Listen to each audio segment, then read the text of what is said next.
started. Go ahead and get started. The planning and zoning committee meeting for January 22nd, 2026 is called to order at 8:37 p.m.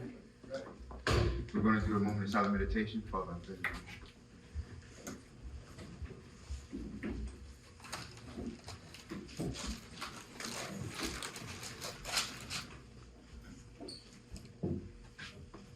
Pledge allegiance to the flag of the United States of America, and to the republic for which it stands, one nation under God, indivisible, with liberty and justice for all. Thank you very much. Roll call. Roll call. Chair Nickerson. Here.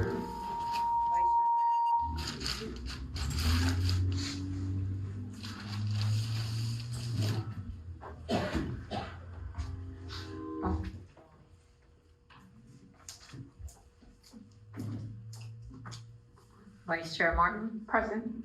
Member Urbom. Present. Member Winters. Present. Member Lightfoot Ward. Also present for the record, Janice Jacoby, Village Clerk, Joseph Geller, Village Attorney, and future soon-to-be started David Roseman, Village Manager. Thank you very much. You have a quorum. Thank you very much. Appreciate that. For the approve the agenda, E2 and E3, you all are residents with smaller items than E1. So if it's no with you guys, can we put E2 and E3 before we do E1? So moved. All right. Do I have a second? Second. All in favor say aye. Aye. All opposed say nay. Hearing none. The agenda item, we're going to E2. This is 12 Northwest 86th Street. Is the resident is for 12 Northwest 86th Street. Is Ms. Hammonds here? Ms. Hammonds? Ms. Hammonds, can you come on up? Mayor, if we're beginning, let me go ahead and swear the witness. Absolutely. Will everyone who's going to provide testimony tonight, that is, you're welcome to sit here, but if you're going to testify to something, please rise. I don't have something to say, but if you're here, you have to be sworn. So please raise your right hand. Public comment too? Yes. Yes. And just repeat after me, please. And listen, you can get sworn in, doesn't mean if you change your mind, you don't have to talk. But if you're planning to talk, you do need to get sworn in because we keep a record. This is a quasi-judicial proceeding. So raise your right hand. You repeat after me. I state your names. Do hereby solemnly swear that the testimony I will give tonight will be the truth, whole truth, nothing but the truth, and either so help me God, or you may take an affirmation. Thank you. Thank you very much. I appreciate that. Witnesses are sworn for the record. Thank you very much. I appreciate that. Ms. Hammonds for 12 Northwest 86th Street, can you kind of explain it to us and talk to us about any conditions? Yes. This application is requesting a variance to convert a garage to a living area within an existing residence at 12 Northwest 86th Street. The applicant is also expanding the home. This site is 10,100 square feet in size and currently contains a home built in 1947, and the proposed residential use is permitted within this code. The proposed garage conversion will create a new bedroom and bathroom. The home's front facade will be renovated for an updated look. The proposed home addition will create 2,057 square feet home in total, with 4 bedrooms and 3 bathrooms, and will include an updated facade and a new driveway. An additional 634 square feet will be added to the house's footprint. The home was reviewed under the code's development standards and found to be consistent, and garage conversions are allowed by code through the variance process. Off-street parking is provided in the existing driveway, and with that, staff does recommend approval for this variance to allow for this garage conversion and for a site plan application. Thank you very much, Ms. Hammonds. I appreciate that. Any questions or comments from the committee? Hearing, seeing none. Any questions or comments from the audience about this particular item, 12 Northwest 86th Street garage conversion? Hearing, seeing none, back to the committee. Do I have a motion to approve? Moved by, member Irvine, do I have a second? Winters, sorry. It was, Oh, member Winter, second from Lightfoot Ward. Second by member Irvine. Madam Clerk, now please have a roll call. Roll call. Lightfoot Ward. Winters. Yes. Irvine. Yes. Martin. Yes. Nickerson. Yes. Motion passes 5-0. Thank you very much, appreciate that. Can you really quickly, when you get a chance, see the clerk, and she'll just kind of give you a couple of things, before you leave, just before I'm gonna ask you real quick. The next item, you guys, is E3, so this is, 157 Northwest 88th Street, it's a new site plan. Yes, this application is requesting site plan approval for construction of a new single-family residence at 147 Northwest 88th Street. The site is 9,800 square feet in size, and the current home was built in 1939. The proposed residential use is permitted under this chapter, and the proposed home is to be 1 story and 3,300 square feet in size. It will have 4 bedrooms and 3 bathrooms, a 1-car garage, a wooden deck, and a pool in the backyard are included in the site plan. The home was reviewed under the code's development standards and found to be consistent, and they are requesting no variances. This proposed design for this new residence is mid-century modern type architecture, with its proportions are in scale and compatible with those in the neighborhood. For that, staff is recommending approval for this new construction with one condition that they need DERM approval for the demolition of the current house. Thank you very much, I appreciate that. Is the, client here? All right, questions or comments from the council, from the committee?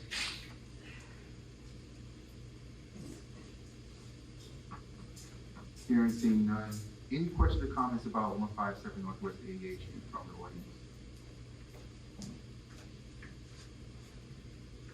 Hearing, seeing none. Do I have a motion to approve?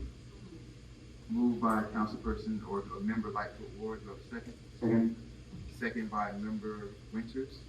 Madam Clerk, please have a roll call. Roll call. Member Lightfoot Ward. Member Winters. Yes. Member Irvine. Yes. Vice Chair Martin. Yes. Chair Nickerson. Yes, Motion passes 5-0. thank you very much. Again, make sure you see the clerk before you leave tonight. He should give you a couple of, Next, we're moving back to E1, you guys. Agenda item E1 is 205 Northeast 87th Street. This is the Soulful site plan. Ms. Hammonds, has there been any adjustments since the last meeting that was tabled? No, the application is presented to you today, the same exact as it was at the previous planning and zoning board committee meeting. So there's been no adjustment with that. Thank you very much. Can I please have the Soulful representatives come up? And while they're doing that, have you guys had a presentation? Can you come over to this?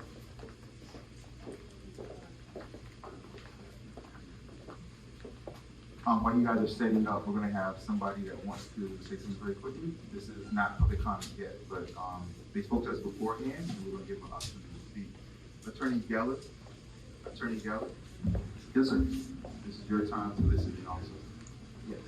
Hi, good evening. Amanda Cortian. The office is at 1395 Brickell, Suite 800, here on behalf of Greg Steer. I would like to respectfully request a deferral tonight, and I would just like to do that as a point of procedure early on, because a couple of reasons, but you can see that this project is one of the biggest projects that's come to the village in a long time. That site has been, not used for many years, probably almost 20 years. So it is going to have a significant impact on the village. You see by the turnout here tonight that you have significant interest from the village. And I was really surprised. I did reach out to Mr. Fernandez earlier today, and I don't think that a town hall type meeting has been held, publicly advertised, to invite residents to come, ask questions, have a dialogue, talk about the traffic, talk about their concerns.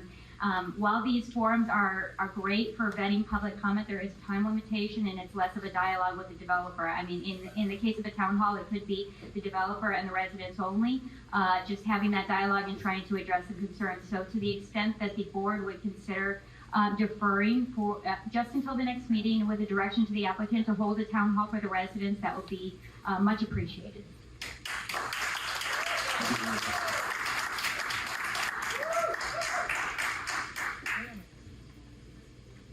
So with that being said, Attorney Geller, you have anything you want to add? I'm sorry, Mayor, what's your question? Do you have anything that you want to add? Did you switch with me? You stuck me with this mic, Mayor. I'll just say this for the benefit of the council. The request is in order. It's proper to ask you. You don't have to grant the request. We don't know how long the proceeding will take. In any case, it's conceivable that you could not finish, depending on how late you're willing to go. You have the power to grant a continuance or an adjournment upon request. You also have the power to move forward with what is scheduled and listen to the presentation. You have the power to hear the whole presentation, to hear questions, and ultimately vote to defer or vote on the item as presented to you. It's basically entirely in your hands. It's a proper request. The applicant wants to proceed forward. That's also a proper request. If someone wanted to make a motion, it would be in order. It would be subject to being seconded, discussed, debated, and it would be subject to hearing comment from the public about it. But again, you can also defer that to say, oh, well, look at that, stop the ringing. You could also defer the decision on whether or not you want to take the final vote or defer until after the presentation and you hear what the applicant has to say and maybe hear from residents as well. So basically, I'm just saying it's entirely in your hands as to how you wish to proceed. The discretion belongs to the village council. Thank you, Attorney. You got any questions, comments from the council before I go back to the presentation?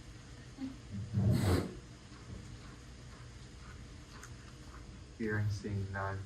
You've heard the options that we have, and we have those options open throughout the hearing. You guys have a presentation that you want to do?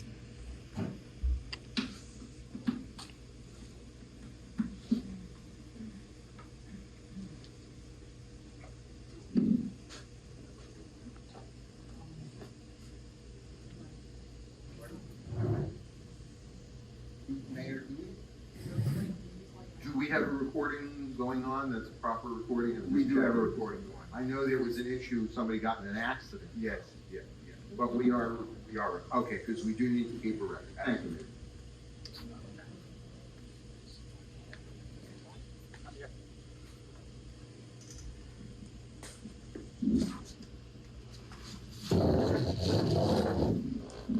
I'll get started while they're working on the screen. As one of the comments that we heard the last time, it was difficult for people in the back to see, and so we brought in a larger screen, hoping that that would help. My name is Lauren Cosloyd. I am I'm the owner's representative for Soulful, pronounced Soulful. It stands for Student of Life for Life. And first and foremost, I'd like to take the opportunity to thank our council, Dr. Mayor, Mr. Geller, and our new city manager, I say our, with hopes that it will be our, and that we will be new neighbors. I have truly been honored by the community for the opening of homes and for the opening of dialogue that I have been able to have with some residents. And I really genuinely appreciate and look forward to hearing your comments today as well. As we discussed in the last meeting, we're going to go through basically what we're asking in terms of zoning, and then we're going to go through, based on what we heard in the last meeting, what issues we can address from the residents. Are we good over here? Or we're not good? Okay. So again, just to remind everyone, in case people weren't here last time, we got it? Yeah. Is it got? Okay, and it's just, yeah, so that was the intro. Soulful is a nature art school, and through our Web of Life curriculum, our students explore not only literacy, mathematics, science, and language, but also nature, our local ecosystem, environmentalism, and sustainability, thereby empowering our students to become environmental solutionists. We are a community of soul surfing, grateful giving, life-loving, happy humans. And these are not only our values, but our mission in education. As I've explained previously and to some of the residents, this is why we feel El Portal is the perfect fit for our curriculum.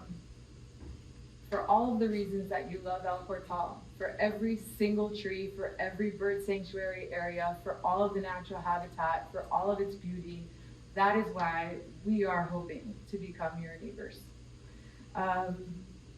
With that, I'm going to turn it over to Jeffrey Davis, who is a development partner in the project. He's going to go over some of the zoning information. It's a pleasure to meet everybody, and thank you for having us to your home. I am partners with Soulful. I'm the development partner, and we thought it was an appropriate time for me to join this meeting. I'm hopefully going to have an opportunity to speak to everybody on an individual basis. Anytime, contact me. I'll sit down with you and explain why we're coming to your neighborhood and hopefully having a positive impact. And we will help to make the town better and solve the problems that you're telling us so we don't create them in your town. Part of the things that we're here to talk about are what the proposed changes are for the zoning. Currently, there's a church and previously a school on site and a residential lot next to it. So we need to annex that residential lot into the larger site. So that's what we're here to ask for, and we're here to ask to approve our site plan application. Tonight's hearing is actually the first step to move that forward to a hearing where the commission can actually vote on that. Tonight's hearing is simply the first step in that process. They will then have the ability to vote on it in the next 2 hearings. There's a comprehensive plan amendment that takes those 2 lots and combines them together. And then what in this community, in this village, is a special exception because of the size of the site. There's certain requirements we have to fit in and meet those requirements. We gave a presentation last time. Yeah. So these are some of the factors that tie into this. You can tell me how much you want to hear from me tonight. I'm sure it's not all that much. I don't know if you want us to bore you with all the details, but basically this site sits on Northeast 2nd Avenue, and the larger site is Zone Z4, which is your Main Street zoning. So it allows for some of these things to happen. The smaller residential piece needs to be annexed into it. So it previously operated in the context which it's going to operate into. So we're just annexing and continuing forward. Not gonna bore you with zoning. I'm not the guy you wanna hear talk forever. You wanna hear everybody else talk. I'll come back and talk to you later about what we're proposing to the community to help solve some of the issues that were brought up. I'll let the guys that do all the fun stuff talk now. Hello, thanks for having us. I'm Logan Grant. I lead our construction operations at Icon. We're partnering with Soulful on this project to deliver it. Icon, I want to give just a brief overview of who we are and what we do. It's somewhat unique, and I'll let Jose cover what specifically we're going to be doing on the project.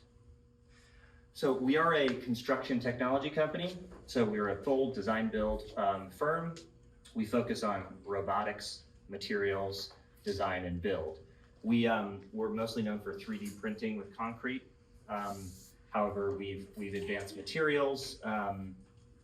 So, you know, maybe going back to robotics, our goal is to build faster, better, more beautiful structures using 3D printing and high advanced materials, concrete in particular. We've developed our own concrete mix to work with our robotic systems. So we're really focused on high durability, resilient structures. One critique of concrete is its carbon impact. And one of the things we focused on is lowering the embodied carbon in the concrete. So we have we have a proprietary concrete mix that has a much lower embodied carbon. It is called Carbon X, and it's a very sustainable, low carbon system to build with. So we're really focused on building beautiful structures, making them more sustainable, and making them resilient. This is an image of the 3D printer system that we would be bringing to this project. We call it the Vulcan. There's a new printer that we're developing, but this is our workhorse. You'll see it's set on some tracks. It's got some a gantry style. On that dance floor, we can print pretty much anything is possible. There's a height restriction, but we're trying to open that up with our new robots that we're putting out. So I'll give just a quick video so you can see it in action. It usually answers a lot of questions on how it's done, so I'll let it play real quick.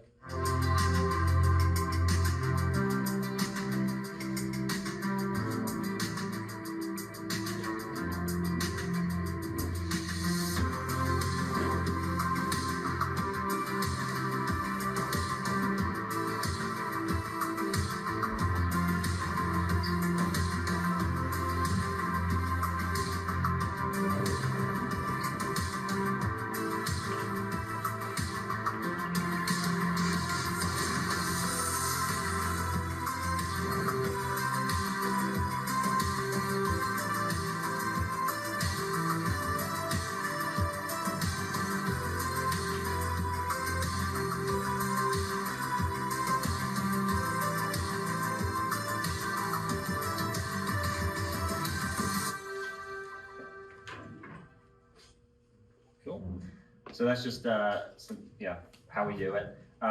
This is just an image on our typical wall system. Main point is this is a fully structural reinforced concrete wall system, fully insulated. So really focus on high performance here. One of the questions that came up last time was about hurricane and wind resistance being here in Florida. That's important. We've done a lot of testing. Hurricane and wind protection being one of the many tests that we've done. And so we've passed the requirements, done a lot of testing that's required under Florida Building Code and complies with the Miami-Dade County requirements for hurricane resilience. Our system also works as a tornado and hurricane storm shelter as well. And I think maybe one thing to close on is just as part of these tests, and here's some standards that we test against. If anyone's interested, I'm happy to share more after the meeting. And here's just a visual of how that test is conducted.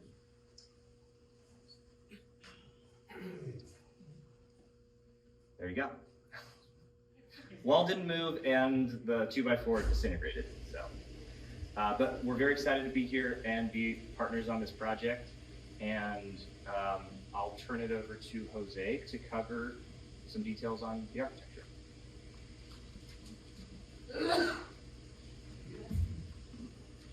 Good evening, everybody. My name is Jose Aparicio, project manager for ICON as well, here in Miami. ICON and SoFlo have partnered with BR Ingalls, referred to as BIG, at the designer school.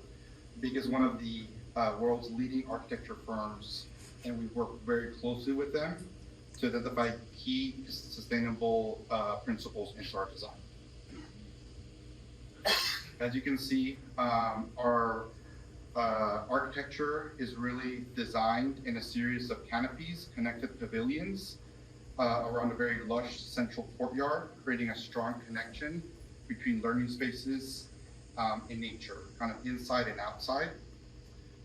This form promotes a lot of light, daylight, natural ventilation, and outdoor engagement, while reinforcing kind of community-centered campus experience. These are kind of the core sustainability principles that we highlighted through our entire design process, really emphasizing kind of didactic sustainability, ecology, food, and we'll see some of these images, how we started to integrate this into kind of classrooms and the architecture, and then very conscious about materiality, like we've discussed. Kind of Icon's repertoire mix is carbon X, which has a very low footprint, carbon footprint.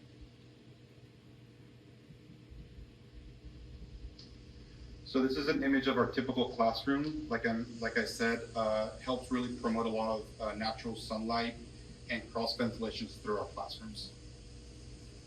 Kind of see here also an image, kind of this farm that'll help students really promote the use of producing their own kind of vegetables and take them directly to their kitchens and help prepare for their kitchen classes.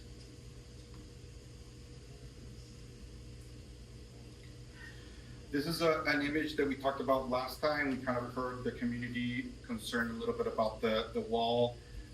We have emphasized on looking at other options to help soften that with adding maybe vegetations, but we're really interested in working closely with the neighbors to understand how we can help reduce some of that that friction and avoid that kind of separation. So this is the site plan and circulation, just kind of the overall. Some of the key highlights on 88th Street, that's our main entrance to the school. We essentially allowed a right turn lane to accommodate up to 4 cars. We have on-site parking, and 2 items that highlight from last meeting is we increased our carpooling lane to 11 vehicles, and we also dedicated full space for student drop-off to avoid any queuing or overflow onto the right-of-way on 88th Street. Can you show which street is right on there? Yep, so the top would be 88th Street, the bottom 87th, and then north and south would be 2nd Avenue. How many kids are getting dropped off the tree at a time? But we have a few other sites that'll have that. So like, Parking plan, just to highlight a little bit of here, one update from our last meeting is that we want to open our public parking during non-operating hours for any type of community engagement, things like that. Can you repeat that? Can you repeat that? Just an update on the off-site parking that's up there on the north. We are going to be opening it up to the public during non-operating hours. So, yeah, so You guys need to have a town hall. Yeah, can you show us what the parking available? Yeah. Bigger than one land? yeah, so this is what we're gonna do, you guys. Yeah, so we're gonna have them do their presentation, and then we're gonna open up the public comment, but they're not going anywhere. So that they can go back to any slides you want them to go back to and things like that. But we have to have a no problem. You know I love you, Missy. You have to have a public comment portion of it. We're good. Today or? Yeah, right here. Good evening. My name is Juan Calderon from Calderon Engineering Group.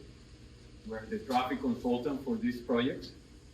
I am a professional engineer, professional traffic operation engineer, roadway safety analyst, so with over 28 years of experience. So let me talk about the not so fun stuff, okay, which is traffic. And we recognize that traffic affects you every day, and that traffic is obviously a serious concern for the village. So the commitment of the applicant from the beginning when they reached me was that we were going to find solutions to the different issues that this development could bring into the village, understanding the context of the village. So I'm going to present to you the traffic operations plan.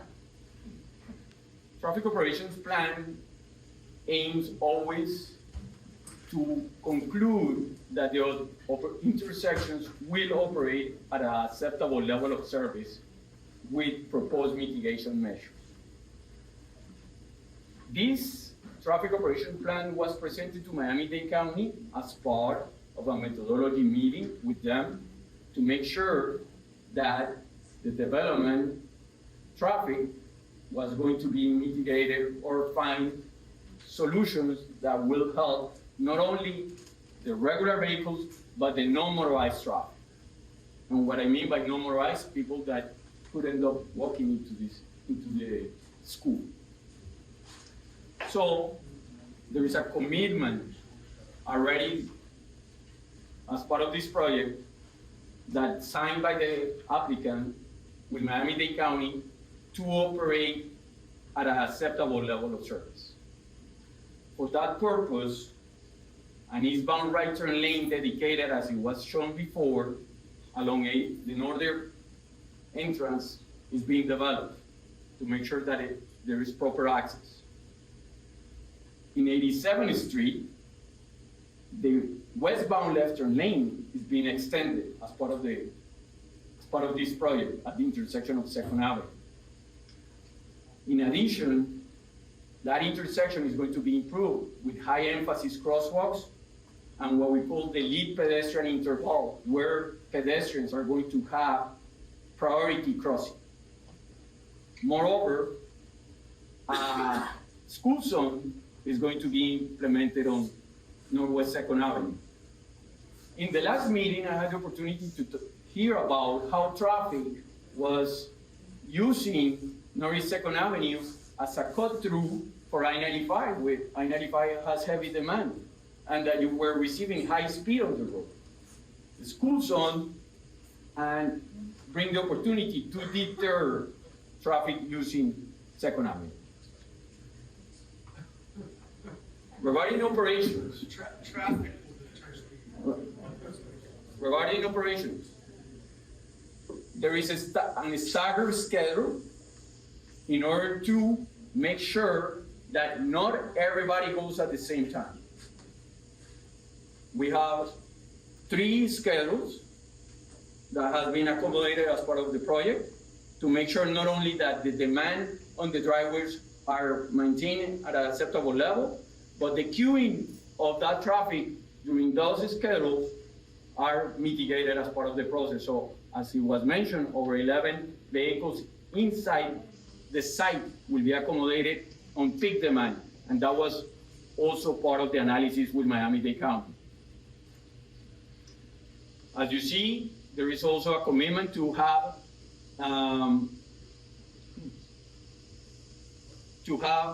staff around the site, making sure that traffic gets processed adequately.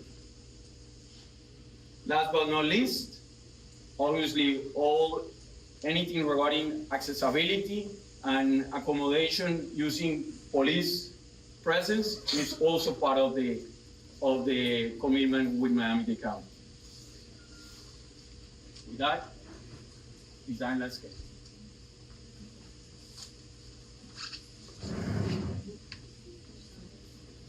Good evening, everyone. My name is Carolina Montero. I'm a licensed landscape architect. I've been practicing in Florida for 20 years now. And I'm very proud to be part of this project because I almost never get the chance to work freely and work in a way that I can bring everything that I learned into a project. And I think that gave me the opportunity to not only be very creative with things that are very innovative for school, such as outdoor areas for kids to just play freely and learn in a different way, but also use a variety of plants that I almost never have the opportunity to use because I don't get this freedom very often. So I'm very proud of to be part of this project. So the main goal for us here was to create a very lush landscape, very rich, that promotes biodiversity, habitat creation, and, you know, we are going to achieve that through native planting and tree preservation mostly. And that is going to help us create habitat for not only for the kids and for humans that are going to use the school, but also for, you know, all the little animals and pollinators, birds. You know, we want to create an environment that is very positive for everything, you know, humans and animals as well. We are very careful with the selection of plants, and we try to use mostly native plants, again, to create this natural habitats that we are talking about. This is the overall site plan, and every color that you see here is a different species of plant. So you can see there's a lot of variety.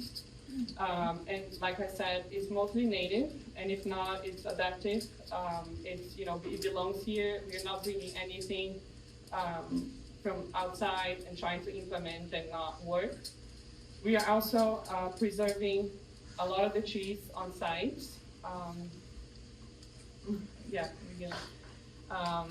Retaining, you know, trying to keep as much as possible the wildlife of, you know, our community. I also wanted to mention that I live here, so I think, you know, I'm very interested in creating a beautiful project for all of us. I'm part of the neighborhood. I live on 86th Street. Again, we are trying to maintain as much as possible the trees that we have on site, prioritizing native material, creating an immersive experience for kids and for, you know, all the outdoor programs that we are creating. So this next slide shows all the large trees that we are keeping, and we are retaining 21 mature trees that are on site, and they're going to remain in place. We are not interested in touching them. We do want to preserve and maintain that on site. And we are also keeping 8 trees that are also very large, that are not native, but they provide shade and provide, you know, the habitats for everything that the animals and birds and butterflies. For the tree relocations, we had to do a few relocations, mostly because of conflicts with construction. So we are doing only 4 major relocations for trees. 2 small fruit trees that are going into our vegetable garden area that we are incorporating into the project. And we are relocating 18 palms to other areas that are going to be more, you know, closer to the outdoor classrooms and some other things other spaces that we are creating outside. Tree removals, which is always sensitive. We don't want to remove trees. We don't want to touch any trees, but of course, a lot of these trees are in conflict with construction. We added some images here so you can see what kind of trees we are planning to remove, which is mostly what's around the building. Those are palms that are not in good condition, as you can see. And some other trees that we had to remove because they are not viable for relocation. Because they are in poor condition. We had a certified arborist work with me and my team to assess those trees, and we really try to minimize any type of tree removal from the site. This next slide shows our proposed canopy plan, which includes everything that we are keeping, everything that we are relocating, and everything that we are proposing, which is nearly 100 trees, 100 new trees being proposed, being 100% native palms and 94% native trees. And the 13 live oaks that are in the right-of-way, we are not touching, as I mentioned. This next slide shows the understory planting that we're proposing. The green, everything that is in green is proposed native planting, and everything that is in orange is proposed pollinator species. So you can see that, you know, the entire site is covered with landscape. We tried not to leave 1 inch without landscape that we didn't have to, for example, the driveway, but everything else is fully landscaped. You know, we don't even have lawn, just so you have an idea. So we really want to try to minimize pesticides and any contamination and be very sustainable with this project. We are proposing 70% native plants and 30% pollinators, and nearly 10,000 new shrubs proposed for the site. The next slide shows the lot coverage, so impervious versus pervious. We have only 39% impervious surfaces on the site, which is a 14% reduction from what you have there now, and a 21% reduction from what the code allows. This next one shows lot coverage impervious, and it illustrates some of the materials that we are using, which again are nearly all permeable materials. We don't want to create any issues with drainage or anything like that, so we're really trying to be very sustainable about everything we do. Maximum allowed is 60%, and we're using only 39% with impervious surfaces. So we're really trying to minimize any runoff towards any other property or creating any issues with the construction of the school. So this is a quick illustration about green space and open space, so you can see quickly how it relates to the construction and the amount of green that we have all around. And most of this, white patches that you see, it's all the pervious surfaces that we mentioned. This one, you want to talk about it? This one is an illustration of the view of that off-site parking that we talked about, looking from 2nd Ave, looking towards the parking lot. So our intent is not to create a parking lot that is just hardscapes. We really want to bring green around, surround it, completely hedge it in, so there's nothing ugly to see, only beautiful plants and palms and beautiful landscape for the neighborhood.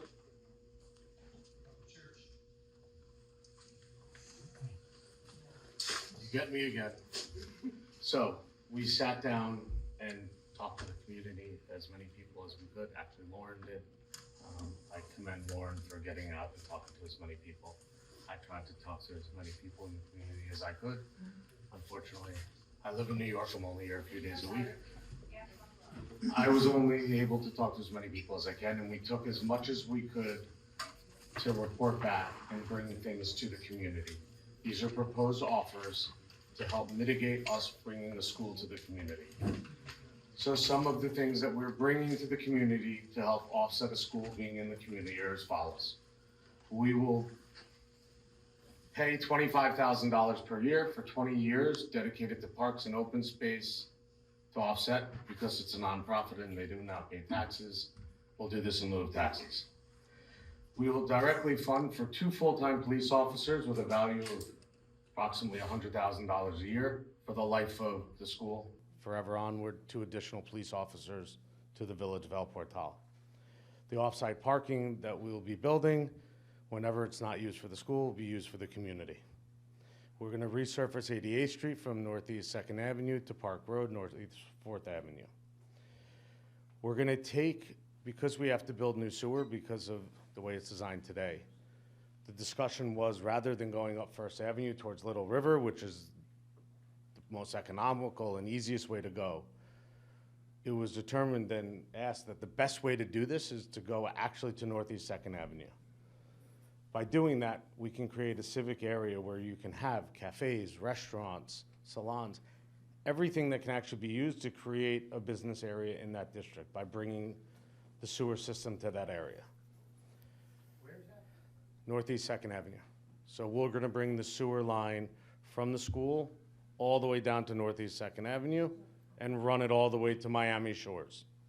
So we're creating a whole new sewer line and system, underground, direct boring. We're not ripping up the streets. The next thing that we're going to do and we're committed to doing is when we do an event at the school, we're contracting for off-site parking.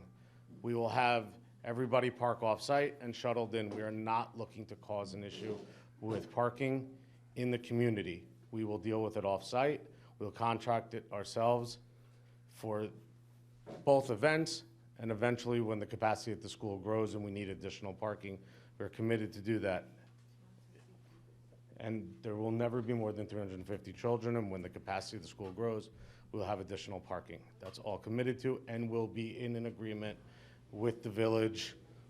These things will be committed to in writing, in a development agreement, which will be committed to by your town attorney and your commission. the last thing that we are agreeing to do, and this is something as a developer hurts. If the school is to fail, we will never build a Live Local project here. We are committing to the zoning we are going for today. The project will never be a mixed-use Live Local project. We are freezing the zoning as it is. So restricted covenant on the land today after this is rezoned. We are rezoning it for Z4, whatever Z4 includes. I'm not a zoning expert, but whatever that is, we are not applying Live Local. We are never going to build a mixed-story, 8-story Live Local project on that site. We are committing to a covenant to restrict the zoning on the property. So we've put this package of offers together to the community to address the concerns that have been brought to our attention. That's all I have for you tonight. We do have Ben Fernandez here as the zoning expert, and we are happy to have him speak to any zoning questions you may bring for public comment. It is my understanding that Z4 is your Main Street zoning, and that is for multi-purpose use, restaurants, bars, religious institutions, education. It's the Main Street zoning that you have discussed previously in your charrette. With that, we'll conclude our presentation. Thank you so much for your attention. We look forward to hearing from you. Thank you very much. Okay, before we start, we go to public comment. Are there any quick comments from the committee? Could you repeat that, Mr. Mayor? You're looking for comments from the dais? Before we go to public comment, are Right. there any questions or comments from the committee? Yeah, I have a couple. Max amount of students is 350, period. Period. Okay. All right, thank you.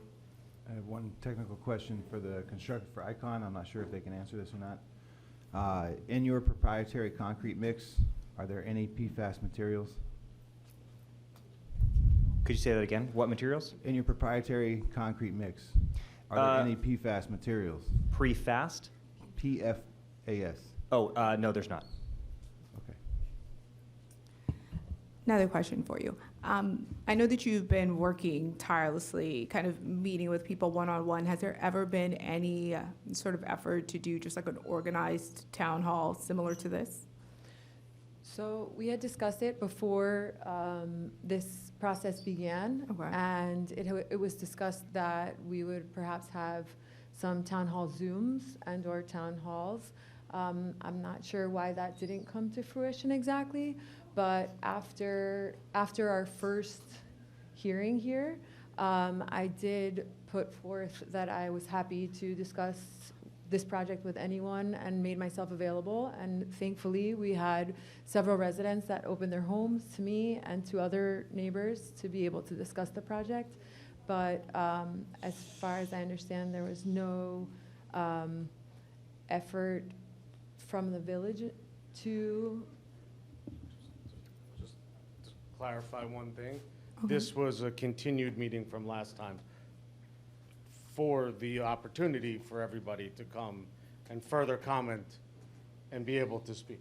Okay, but there is no resistance on your part No, to none at do all. any sort of We like have more them- organized town hall? Absolutely, and I'm sorry for speaking over you. We would No. absolutely look forward to the opportunity. Perfect. Good to know. Thank you so much. Any other questions? If I'm just gonna, just 30 seconds here real quick. So, I see many familiar faces from last meeting. I see many new faces that were not at the last meeting. So, just for the record, before we get going here, I personally have had exceptional frustrations with this process because I believe that what should happen anytime a developer comes into El Portal is they should be received by a team of ours that should consist of the mayor, the manager, and the attorney. And that team should be rapidly disseminating information to both the public and the council.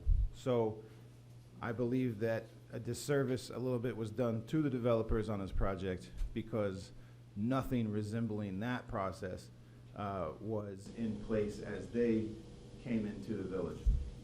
Having said all of that, I will remind everyone, I did move to deny this application outright at the last meeting. I did not get a second. In that time between the last meeting and now, there have been some serious offers to be put into a development agreement that I do feel are worth listening to tonight. But I did want to at least establish that I personally have reservations simply for the way the village has handled this from the beginning.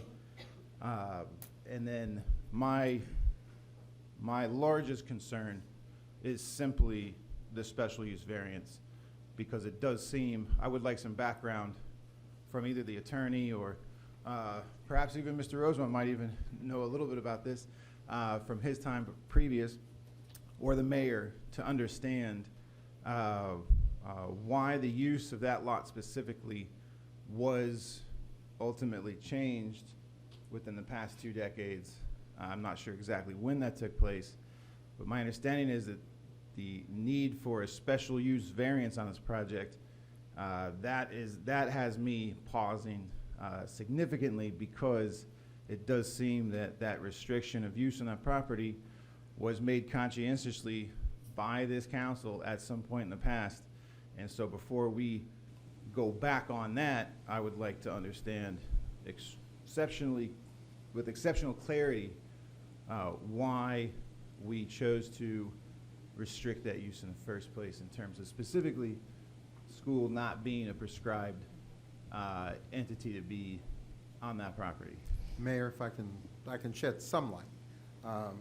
Maybe not everything, and I may end up deferring to our zoning consultant, but I think that happened during one of my relatively brief periods of absence from the dais. The council at some point, under our prior zoning consultant, adopted a form-based code, which completely rewrote all of the things that the village had functioned under for decades. City of Miami had form-based code. Whether it was most appropriate for a village of this size was something that I think I would have to refer you to the people who were sitting on the council at the time, which I think of all of you, I don't think Dr. Lightfoot Ward was present on council at that time. Perhaps Mayor Nickerson has a recollection. Let me just say 2 things about special exception. The fact that a special exception needs to be granted is not going back on it. When there are things that are prohibited that you just can't do unless there's a variance or something, and a use variance is much less common than a non-use. But a special exception does not require that. It simply says for some kinds of things that the council has to look at it and determine if this is an appropriate place to have something. If it's prohibited, then you can't without a variance, and in that case a use variance. Special exception is only intended to give the council discretion as to whether or not this is appropriate at a particular location, to give the council a stronger hand in making determinations, as opposed to having something that is as of right. So it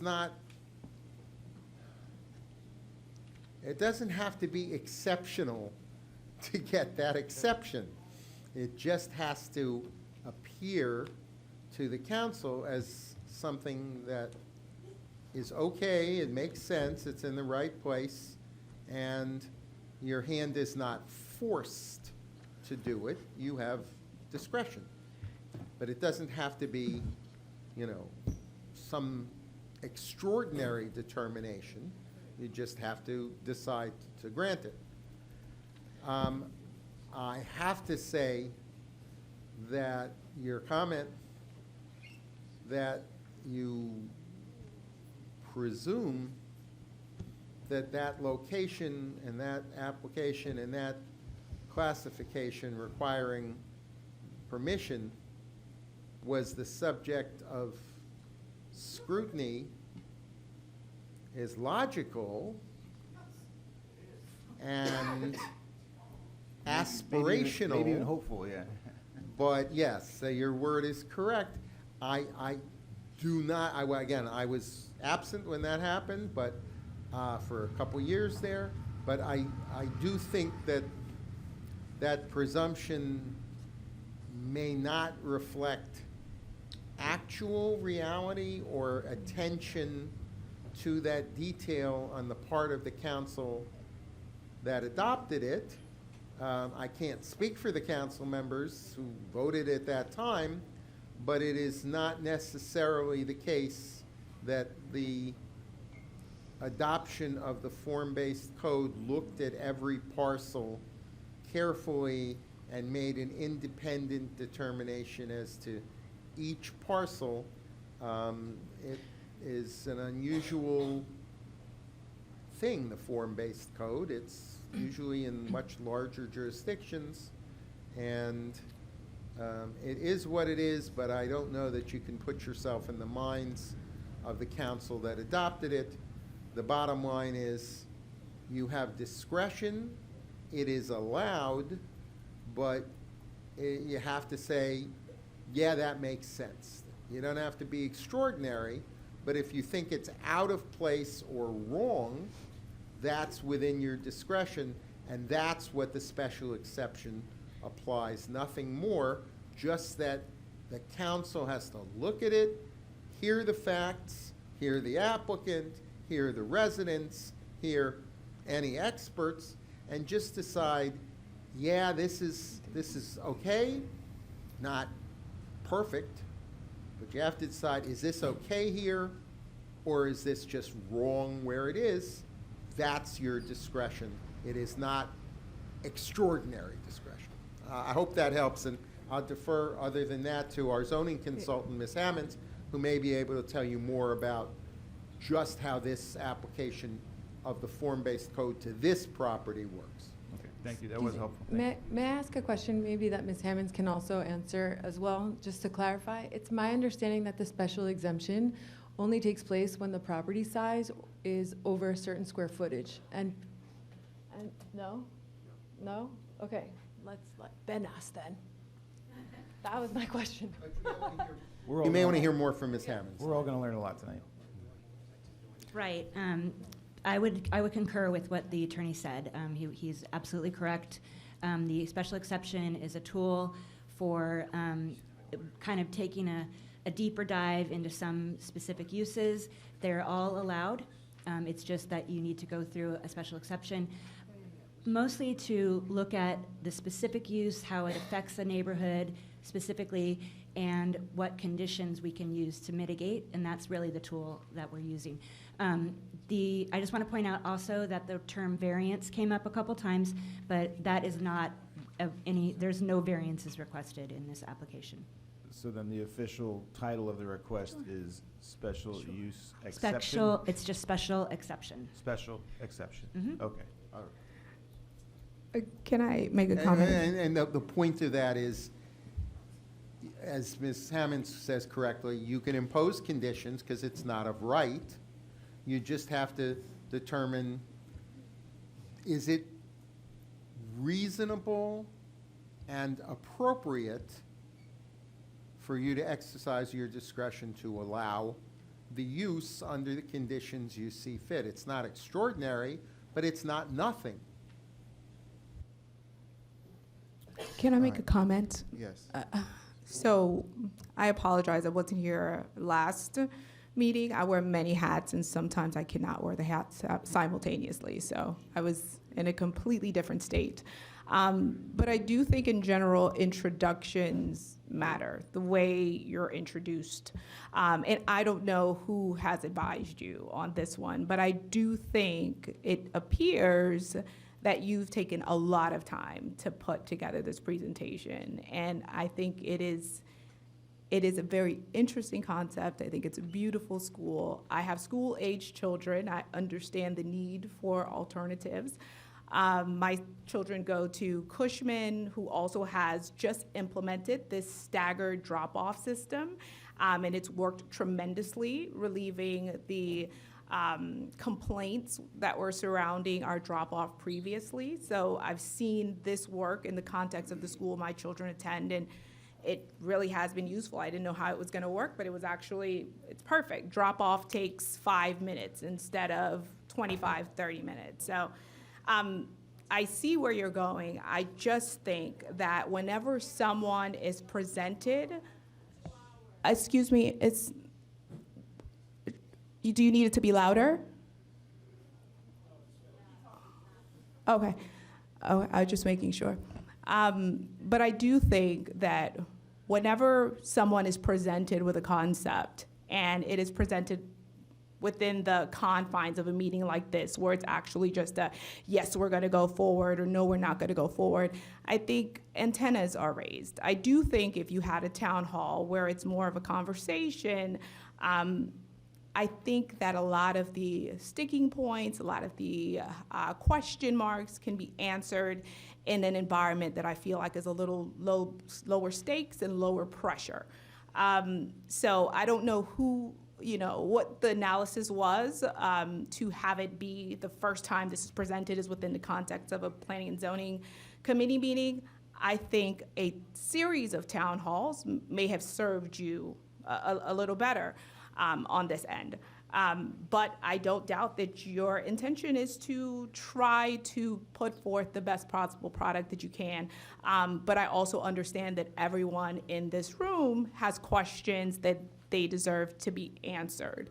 And I think that now that we're here in the context of like a go or no go, it just kind of ratchets up the stakes, and it makes it appear as though, something is occurring. I know we have not spoken outside of the context of like these walls about this project. I'm interested. I would like to attend some of these town hall meetings. I think that is probably the format that might have served you better. With that being said, we find ourselves here, and I do think everybody deserves to be heard, and you guys deserve to present. I just would like for everyone on this dais to think about how we talk to applicants and what we suggest, because honestly, you guys must feel like this is a humongous expenditure of time and resources. Everybody in this room, you were here last time and you're here tonight, and essentially you're here for the same exact item, because I don't think that there's anything that has really changed. So I'm left to wonder, is this ripe at this moment for this meeting? And if not, why are we having these meetings without there being any sort of substantial change in the item? I think if the residents had questions last meeting, we do have to keep it nice and composed. But if the residents had the questions last meeting, they probably have the same questions this meeting, and we need to explore the format.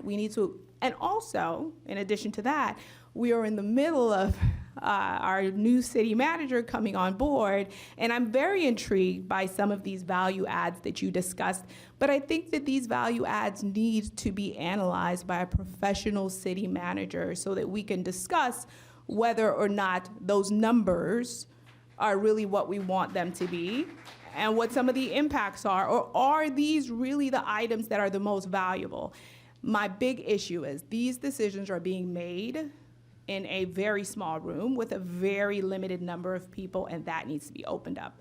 I do not doubt the fact that we have people I do not doubt the fact that we have people that are passionate about the village analyzing, but I need skilled administrators to be looking at these items. Not because I'm just kind of picky, we have been in a situation where we've entered into agreements, and then afterwards, we have found out that these agreements were not necessarily advantageous to the village, that there were ramifications and considerations that we did not think of, and I would not want to be in this position again. I don't think this conversation is ripe at this moment. I also don't think that this is necessarily a horrible idea, or I'm not saying that. I'm just saying we need to vet it, and I think the correct people need to vet it, and we need to stop. And I hate to say it this way, but time is really important to all of us. We need to think of how we're spending our time, and we can't do the same thing over and over and over again just because one person decides that we should do this. We should really make sure that our procedure is correct, that we are putting forth something that has been vetted by the community, and then we can see where the chips fall in the context of this meeting. But this just doesn't seem like it is ripe for discussion, in my opinion. And I think the way that the applicants have been guided to apply for or to go through this process is really unfortunate, because I do think that you have good intentions. I can tell just by how much hustle you have surrounding this, right? We haven't had a chance to meet personally, but I get the emails. I get it. So that is my comment. I would seriously like the dais to consider, I think, deferring this item, instructing the applicants to host a series of town hall meetings. It seems as if Scarlett is telling us that something needs to be brought forward by Miami-Dade County surrounding the traffic study.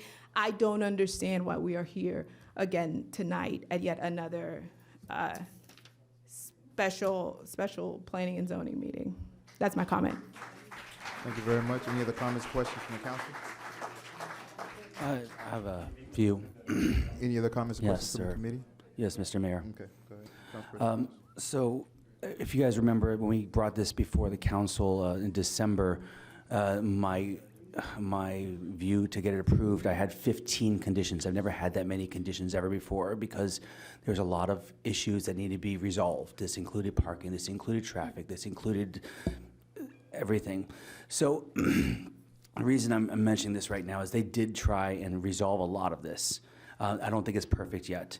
But I want to know how we got to the point here, Ms. Hammond, with the parking, because with the 32 lots spaces at one over there and then 8 over here, it's like 40 spaces total. But there's going to be 20 students per grade, and in 11th and 12th grade, that's 40 students that are going to be driving. Then you have 12 teachers, 10 administrations, then you're going to have about a half a dozen early pickups. You got like 80 spaces needed. How did it get approved through planning and zoning for under 40 spaces when we're going to have 80 being used daily?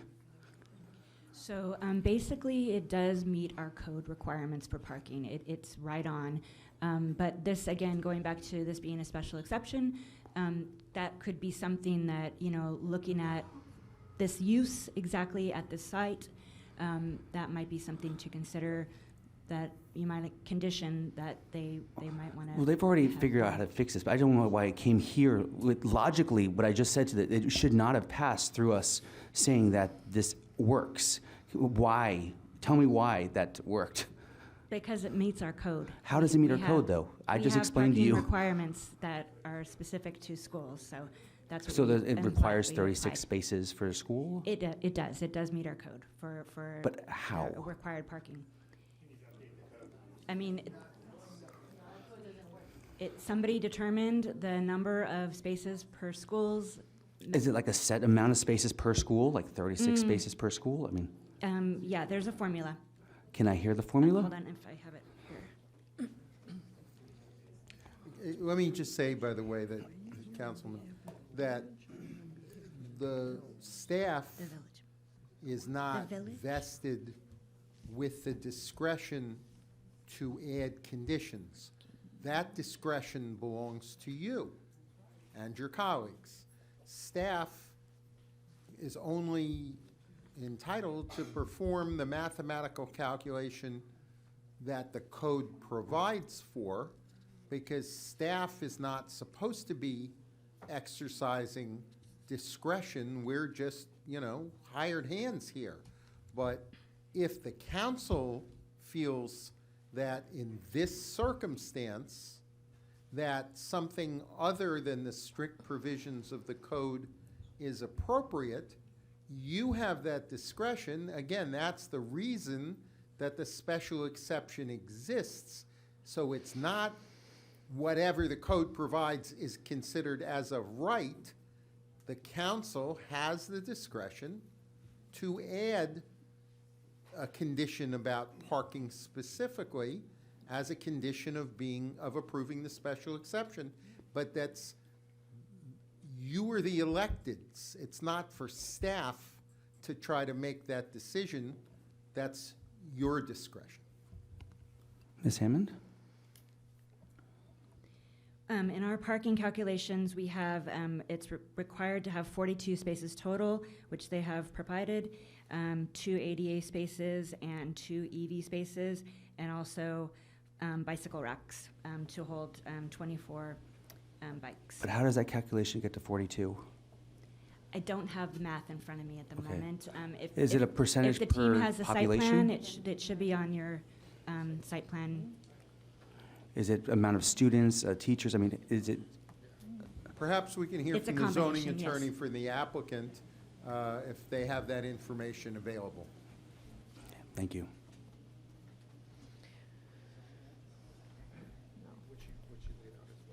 I believe, I'm sorry, the audience may not be able to see, but I believe the applicant's We're attorney looking through our is paperwork. looking through the documents now, trying to find that. But I believe we may not have brought the mathematical calculations since it was determined that it does meet code as it stands. So while there may be questions as to how that came to be, that is something that can be explored possibly at a later date, since it does meet code. Well, I do believe that Jeff has gone above and beyond for that already, but I want to find out how we got to this situation where we are not able to provide parking for everyone, but it met our code somehow. I understand your frustration. All right.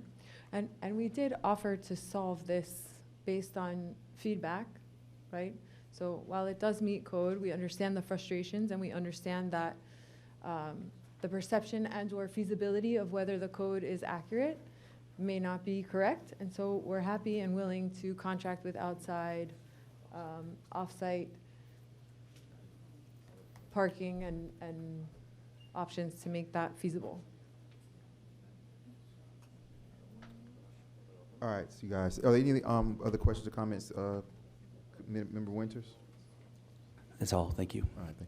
Any other questions or comments from any of the other members of the committee? Mayor. Yes, can you hear me? Councilperson Lightfoot Ward. Thank you for your presentation. I don't know if you all can hear me because I can't hear it. Okay, I can't hear my thing talking. You all want to be in El Portal, little bitty place like this. I hear it now. Little bitty place like this. You want your school to be in El Portal. And you made that decision because you know El Portal, or you think we don't know El Portal? Which one is it? Because the El Portal that we see, we love, and we would like to be a part of. We don't presume to know anything about El Portal. We've only been learning, and we're enjoying what we're learning. That's the real truth. Okay. Well, thank you for being honest. Because I'm wondering why a school, which we all know we want our children to be in school. I'm wondering why is this becoming such a holistic problem that this is about the third time, am I right? About the third time we're hearing from you all? Second time. Oh, man. This is the second time. All right, we'll give it a second. Okay, we'll give it a second. And I'm wondering what's going on that I don't know is happening. What haven't you not told us? Because I'm sitting here the second time listening to this, and I'm saying, what's the problem? I think, Councilperson Lightfoot Ward, if I may. I think that there are other elements as far as not necessarily people having a problem with the school, some do. So I think where we are is we have, the option of individuals. So we have the group of, I don't want the school no matter what. I don't think this is a good fit for our community. You also have the school I'm not necessarily against, but why is it coming here and how does it benefit our community by it being here? And so I think that, Councilperson Lightfoot Ward, what we're having is when we think about things like traffic and things like that, it's like when you picture what may be coming with the school, a lot of our residents are looking at it like, well, what is the benefit that we're getting? It seems like we're just getting the downside and we're not getting an upside of what's coming into the community. And I think there's, individuals that are looking and saying that, my standard of life or my quality of life is going to be affected by this project, and I don't see a benefit that we're getting as a community for what may be affecting my quality of life here, because we like our quiet, quaint community and we don't want it to change in any type of way. So I think you're getting that. So now where we're at, I feel, so, and we have an option, thank you very much, Vice Mayor Martin. So we have where, we could say, no, we know we don't want a school, period, and that's it.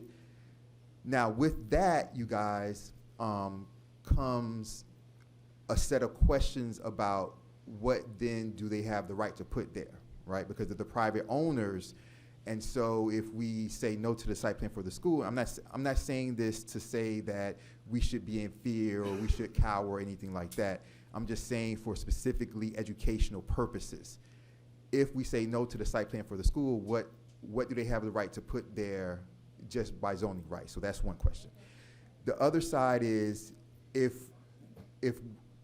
we don't have a problem necessarily with the school, but as I explained before, like what we getting out of it, the downside to it and things like that, then this is just the first meeting, right? They have to go through like 3 more meetings. And just like if anybody brought a site plan or anything for anything else, we can pass it in a committee meeting and vote the thing down at the council level. So if there is, and I think this leads to, what might be possibly like the town halls and stuff, but if there is, in that camp of, well, I may not be sold on this, but we should continue to work on this, or I want to hear more, I want to learn more. If there's that, then there's that option. There's also the third option of tabling it, right?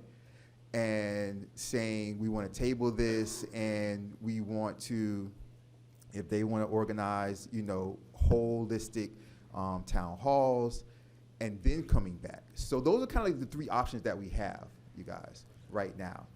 I'm still gonna, come to public comment if we need to, but is there a motion? Yeah, there's a motion for sure. I think at this point, we can't really, although I completely understand that a vote for this to move forward tonight doesn't necessarily mean that they're starting to build tomorrow. I think we have a group of residents in the room that already have their antennas up about this, and I think it's best for us to slow work this thing. And I would move to defer this until the applicant is able to complete 2 town hall meetings open to the public to discuss this item, and also a comprehensive report from our city manager on those proposed value adds is presented to each council member. So we can really analyze this thing and make sure the numbers work for us as well. We have a motion on the table. Is there a second? Hold on, Mayor. Okay. According to what?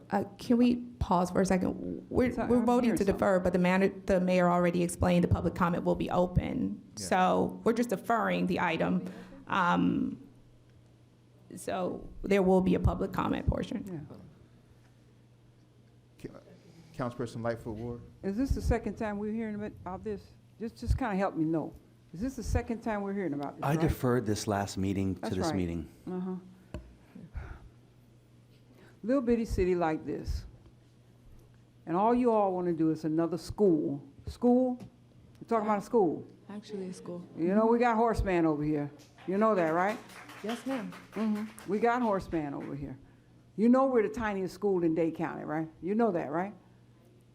And for what we have is just that, a little city. How many people you're expecting to be at this thing? 360 children? 350. A what? 350 max. Okay, so you heard me. Yes, ma'am. Okay, 350. And parking, another concern. Why El Portal? The smallest city in Miami-Dade County. Why El Portal? Would you like me to answer? Oh, I'm sorry. I was waiting for you to finish. Why El Portal? All of the same reasons that you love El Portal. The community, the people, the trees, the bird sanctuary, the That's not the us. environment, and actually the neighbors. Well, the neighbors People don't that want care. it. Did you not notice? The neighbors don't want it. So we are absolutely willing to hear from the neighbors. As a matter of fact, I would love to hear what they have to say. I understand that there is a motion on the table. We would love the opportunity to be able to continue this process, to move forward, and to be able to have town hall meetings with whomever would like to be there. I'm happy to set a schedule for next Wednesday or whenever is available for everyone. I'm happy to show up here every night of the week next week if you'd like. If given the opportunity, I'm happy to do it. I'm happy to host it. I'll host it wherever you'd like. But I would love the opportunity to move this forward, and I would love the opportunity to hear from the neighborhood. Well, I think you're hearing. I think you're hearing no. You don't want to hear no, but I think you're hearing no. It's a tiny city. We don't want to have a whole lot of, and I'm saying it because I know where you are. I know, but I like where we are. It took time for us to get where we are. Yes, ma'am. And to blow it up because we're the smallest city in Miami-Dade County. Come on, somebody must have been putting something on you all to say, hey, you got El Portal over there. They don't know what they're doing. Just come on in. They'll do what they want. We do know what we're doing. With all due respect, it was genuinely out of a positive and enthusiastic love for the community that we saw. That is really why we're here. All right, you guys. So we have a motion on the table by Vice Mayor Martin. Do we have a second? What was the motion? The motion was to table this and Until the applicant completes 2 town hall meetings, and we have a comprehensive report from our village manager on all the value adds proposed. And keep in mind, we will hold a town hall meeting before the first vote, 100%. We are not opposed to a town hall meeting. This is just the first step so we can actually do something. We can't move forward in any way whatsoever without this meeting. We will hold town hall meetings. We are here to listen, but we need to take the first step. This is the first step that's already been deferred once. I understand everybody's concerns, but everybody also has to understand this is a zone project that can be built for certain things. We're asking to build a school and offering mitigation responses. so we have a motion on the table. Do we have a second on the motion? I'll do a second going once. I will second the motion. We have a second. We have a motion. We have a second. Madam Clerk, may I please have roll call, please? Roll call. Lightfoot Ward. I'm going to say no, because I don't think we're where we think we're going. It's a no. Member Winters. No. Member Erbaum. Yes. Vice Chair Martin. Yes. Chair Nickerson. Yes. Motion passes 3-2. All right, you guys. So we have town halls coming up, and then we'll have a comprehensive paper from the manager. with the town halls coming up, do you guys still want me to open up public comment? Yes. Okay, all right, perfect. All right, you guys want to open up the public comment? Mayor, I just want to make a clarification for the applicant that they would have to count with our scheduling for town halls. The applicant does never schedule the town halls or any meetings, period. Absolutely, we would happily appreciate the opportunity for the council or whomever is in charge, please schedule a town hall, please. So we're going to open it up to public comment, you guys. That's exactly. And Mayor, just to clarify again, to reinforce what the clerk/acting manager has said, the village does not set town halls. The applicant schedules town halls. We can cooperate by making Village Hall available for them, Wait. if that's the desire of the council, to I'm sorry. facilitate it taking place. I But understood they the have to opposite. hold them, they have to schedule them, they have to invite people, and then they, under this motion, they'd have to notify us formally that they have completed that. All right. Thank you I'm very s- much. What? I don't know. I'm sorry, I just want to clarify, because I misunderstood then what was, what Ms. Jacoby said. So to clarify. Whose responsibility is it to set the time and date? Okay, I want to make the clarification because previous things had been done in a different matter. So I want to set it straight for the record. Please. That any calendar stuff that has to do with the village does not get set by the applicant. In reference to hearings, that gets set by, it would actually be me in the village clerk position, because I do have to count with quorum from administration and count with the quorum of the body that's gonna be voting on any item that's gonna be voting.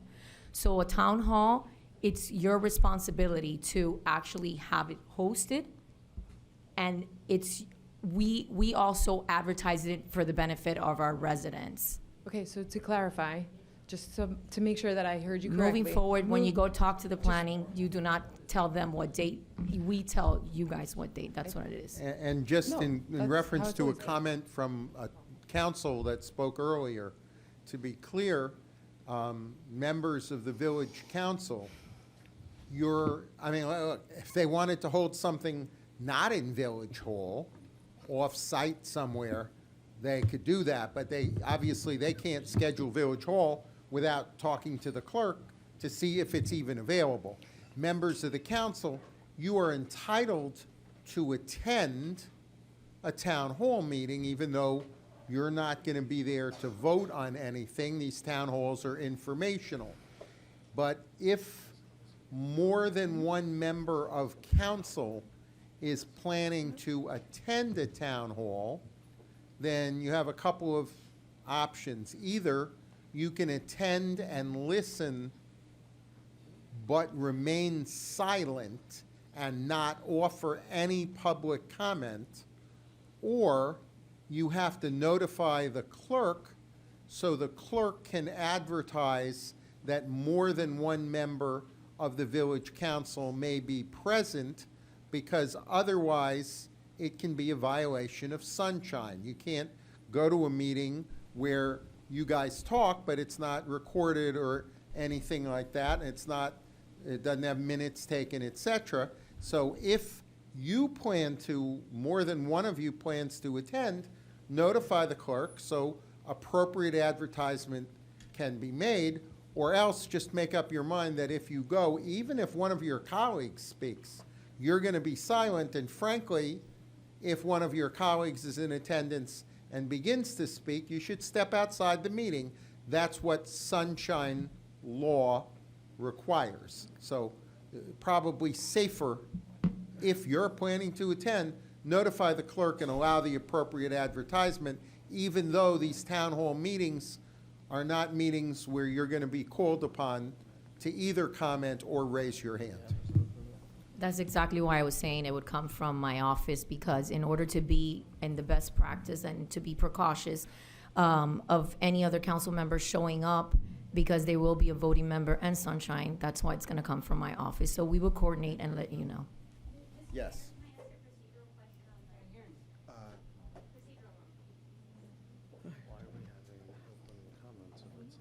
Amanda Corcan. Just a procedural question. If members do give, if, you know, any member of the audience gives a public comment tonight, will they be barred from giving public comment when the item does come back? No. Okay. Yeah, not members of the public, that's fine. Only they're bound by sunshine. The audience is free, the members, the residents are free to say anything they want, whenever they want to, that's not, you know, somehow illegal. Your comments are fine, but the village council is bound by the sunshine law. All right, you guys, so we have one or two ways of doing this that I'm going to allow you guys to open it up a little bit more. So within the 3-minute period, we can either, I would suggest that you ask the questions you want to ask, and I'll allow them to answer right away. Now, public comment usually is not debate, and it usually doesn't work like that. Usually public comment is where the public comes up and they either ask their questions or make their comments, and then once public comment is closed, we come back and we answer those questions or respond to those comments. I'm going to try it a different way with you guys. You guys are going to stick with the same 3 minutes of asking any questions, making any comments you guys want to have. Then I would allow them to respond to those questions or comments. Then we'll move to the next individual. Okay? We have 2 town halls coming up, and so public comment isn't even for, and I mean, I have it right here. I can read it, you guys, into the record, the way Robert's Rules public comments work. Public comment and public hearing is for the public to address the board or address the client, and then we move to the next individual, and then when public comment, the public hearing is closed, then we address those answers and we comment to those answers of those questions. What I'm going to do now, though, differently is I'm going to open it up for your public comment, for your questions, and then we'll have the responses. All right? You guys remember, as far as rebuttals and things like that, that's why you have your town halls coming up. Okay.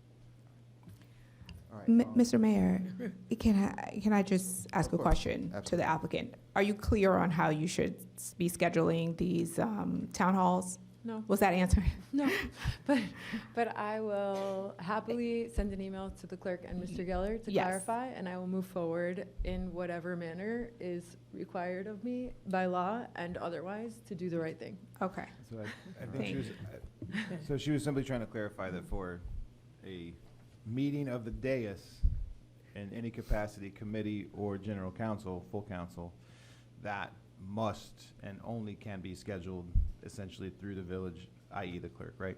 And what she's saying is for the town hall, that is actually outside of that purview, meaning you are, in fact, the onus is on you. Absolutely. To schedule that. And just obviously, I would be in direct coordination with the clerk.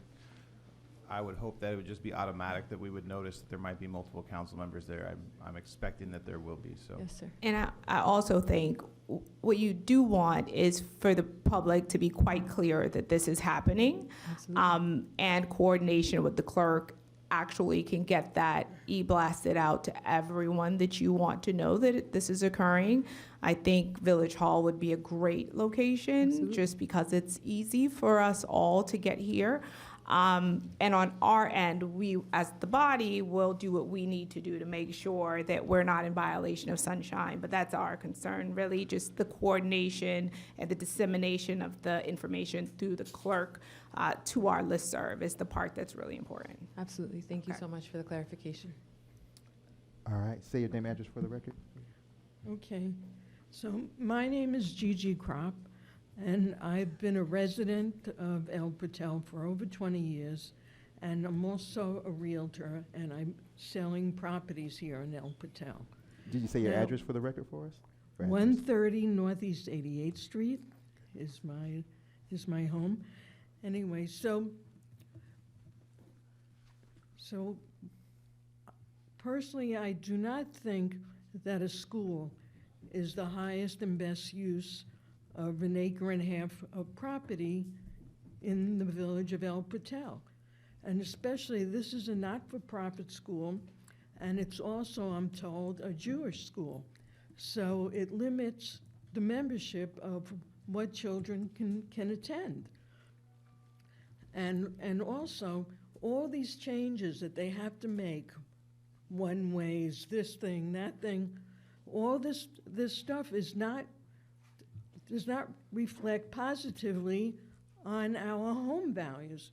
The values in El Patel have gone up immensely because we are a small, quiet, little neighborhood. If we put a school in the middle of the neighborhood, it's going to be very destructive for our value, for the values of our homes. And it's also going to totally change the village, just like, one of our council people said. So I don't think that this is the best use of this property, and I don't know why they are so motivated to put a school here.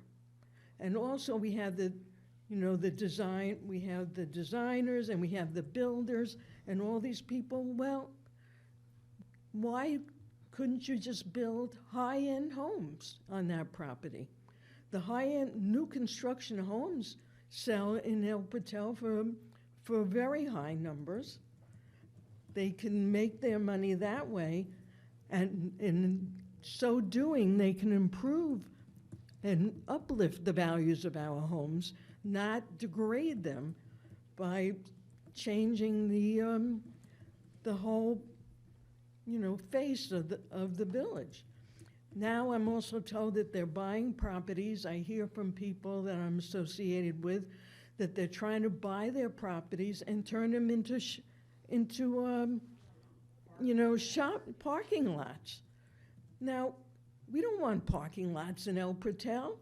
We'd love beautiful homes, but what are we going to have parking lots and traffic and changing the layout of the streets just to accommodate a school because they got an itch that they had to have a school in El Patel. But it doesn't serve the people of El Patel very well. And then I was reading something about zoning. They say they want to rezone it Z4. Z4 designation supports a high mix of Go ahead and bring it to a close. high density commercial, retail, and community services. Do we want that in the middle of El Patel if their school fails? So that's it. Thank you very much. Thank you very much, Ms. Cobb.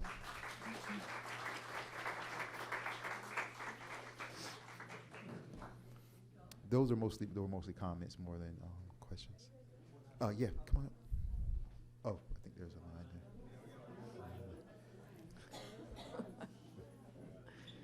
Hey, it's Miss White.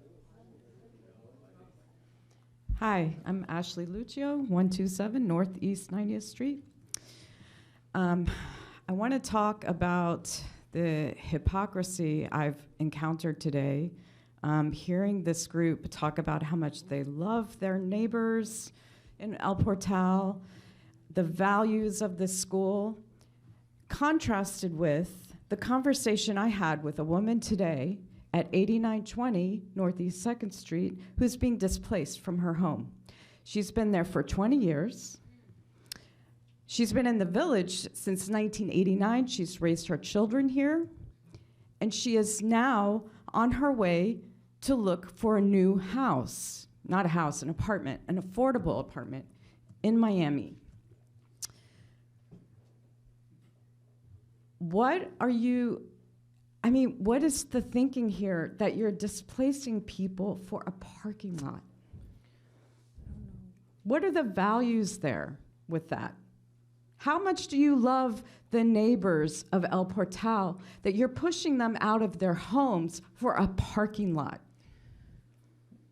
That 3 multifamily affordable houses are being torn down for a parking lot.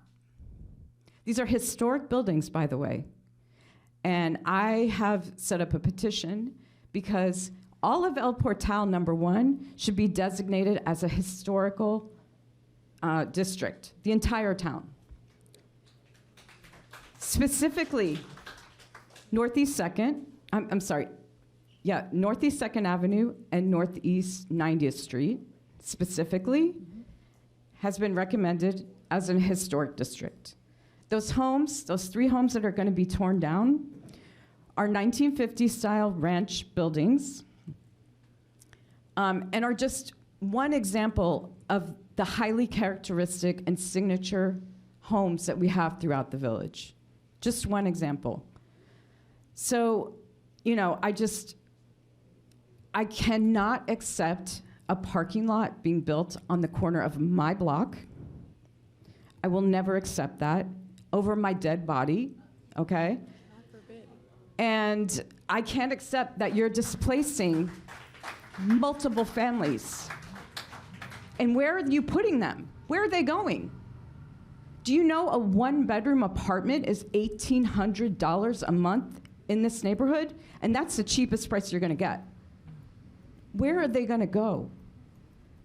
What are you gonna do for my home value once it decreases because you wanna put a parking lot at the end of my block? What are you gonna do for me? What are you gonna do for all of my neighbors? We are a community of people. We are not residential lots. We are not, eco-friendly 3D printing. Like, we are people who have homes, who have lives, who've been here for decades, generations, some of them. And I've said this before, I said it at the last meeting, and I'm gonna say it again, I'm gonna keep coming back and saying it. You guys did not invite me to any of your little private meetings that you were having with residents. I don't think you spoke to one single person from my block or from 89th Street. You spoke to people from across the way, and you spoke to people on Northwest 90th Street, but you did not speak to anyone from my block, and my block is directly impacted by that parking lot. And same with 89th Street. So please, I beg of you, if you want to continue these conversations, you need to talk to each and every single person in that 2-block radius, every single one of us. And if you don't reach us because all of the announcements are being hidden and the notifications are only going out to select people, you need to make sure that you canvass and you email us and you call us to make sure that you speak to every single one of us. That's it. Thank you very much. Who's next? Public comment?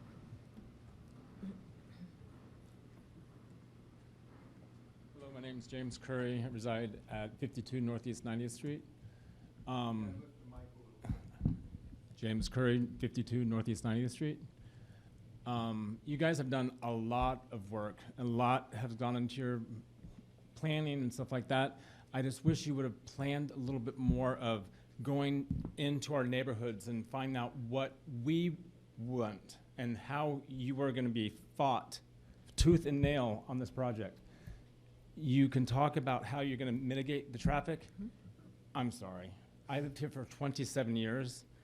It is a disaster. US 1 has recently put in these crosswalks where they press the button and all the lights flash. It now is a disaster trying to get up and down Biscayne Boulevard. When I-95 is traffic, all of our streets are flooded as it is now. Now you're gonna add something on top of it, a school with these traffic lights. That's one thing. The putting in the school with these high walls looks like a prison. I think it's going to not help our values at all. I really think it's a beautiful project. It's just not in the right spot. What's the trailer park called? Little Farm would be an excellent place for that. And I would say yes, I would be 100% agreeable for your school there, not in the middle, in the heart of El Portal. Thank you very much.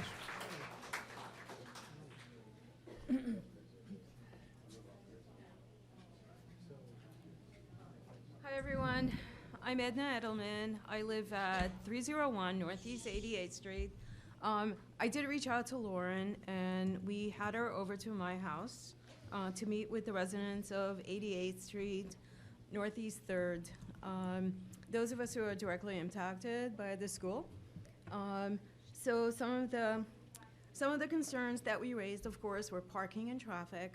But I felt that I'm going to voice an unpopular position here, but I am for this school. I was against it. I changed my mind after talking to Lauren and seeing how the willingness to work with us. Now, there's another issue. We live right next to this church.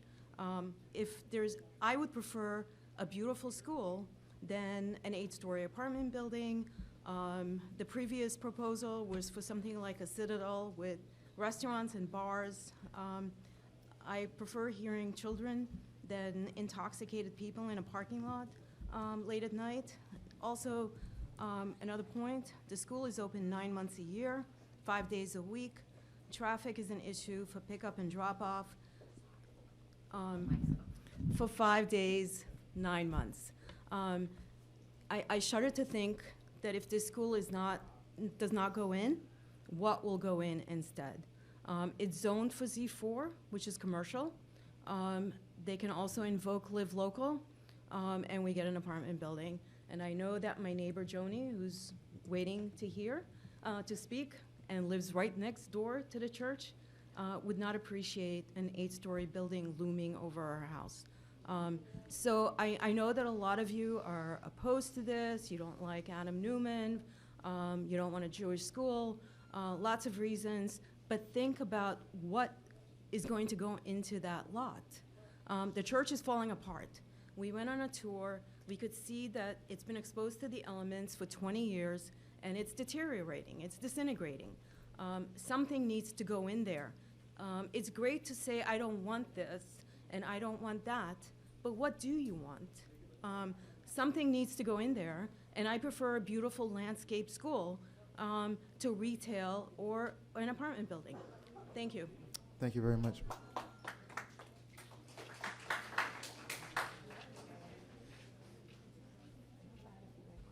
Joni Hector, 260 Northeast 88th Street. I bought my house from the church over 41 years ago. I have been its neighbor this entire time. Like Edna has said, I have waffled a lot about what I thought was best. And I also am in favor of the school being there. I feel that my dealings with Lauren have been very much above board. And I agree, it would have been much more helpful to have had some public discussions about this prior to this. And the only thing I will say is, if you've got 100 people, you're going to have 100 different opinions about what should happen. But I will say, I know from past experience when the church was there years and years ago, and they'd have weddings at night. If I was in my backyard, the car doors are slamming, people are yelling, it was noisy. I would much rather have noise during the day. I would much rather hear kids than have my nights and my weekends disturbed by a lot of other traffic, by garbage, more garbage with a restaurant or bar involved, rats, raccoons. We already have plenty of those in the area. I would rather not have more. And I think that it is a good solution. And it does worry me because the amount of money you've already spent with acquiring the property in order to sell it, if this does not go through, in order to sell it, what in the heck is going to go in there? Because I am sure I will not like it, whatever it is. And so for me personally, I can say I think that you've had a great plan. I think it's innovative. And for people that says, what benefit is it to the community? Well, and they've talked about opening up the church to have things there. Do you open up your house and have the community come over to your house?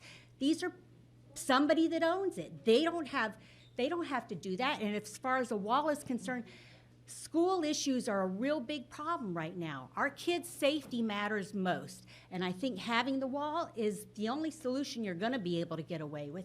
And that's a sad fact of where we're at right now in society. Thank you. Hey, everyone. Adam Old, 140 Northeast 86th Street. I've been here a long time also. The church used to have a school in it. It was not a big deal. It was actually kind of cool. I don't think, like, we can't be, like, not in my backyard. That's, like, a bad way for humans to be. Like, I don't think we should do that. What I do think we need to do is look at, like, what does our code say, and is this really living up to the standards that we put forward in 2013 when the entire village came together and performed the charrette. The school, I think, fits into that concept. It's an educational use. I don't have any problem with it. What I do have a problem with is that parking lot. Our charrette and our zoning code actually specifically prohibit that, and I don't know how this shit got past staff, but it should not have. In the parking standards, section 24B16, part D, subsection 4, says that parking garages, parking lots, loading spaces shall be masked from the frontage by a liner building and shall be in the rear of the property. So we did that on purpose. That wasn't like an accident. Like, we did not want a surface parking lot on Northeast 2nd. Northeast 2nd is zoned Main Street, and main streets with surface parking lots on them suck, and we don't want that. And we wrote it into our zoning code, which is confusing to me. How did we end up here with something that is like very obvious? Like, I got the diagram right here. It says you can't put it in the first 2 layers. That has to be a building. I don't think it's their fault. I don't know whose fault it is. The manager signed off on it, previous manager, sorry. To me, I'm like, that was very clear. I have, you know, renderings from the charrette. I have discussions during the rezoning in 2014, I think. This is unacceptable land use for our village. It should not have ever even gotten to this point. I would far rather just let the applicant build with no parking. That's what we shouldn't be the ones deciding what the private use has to do, this and that per 1,000 square feet, and 1 parking lot per 5 seniors in high school, which is how it's actually determined. Like, let them decide how much parking they want. Don't demolish homes for it. That's my position. Thank you very much.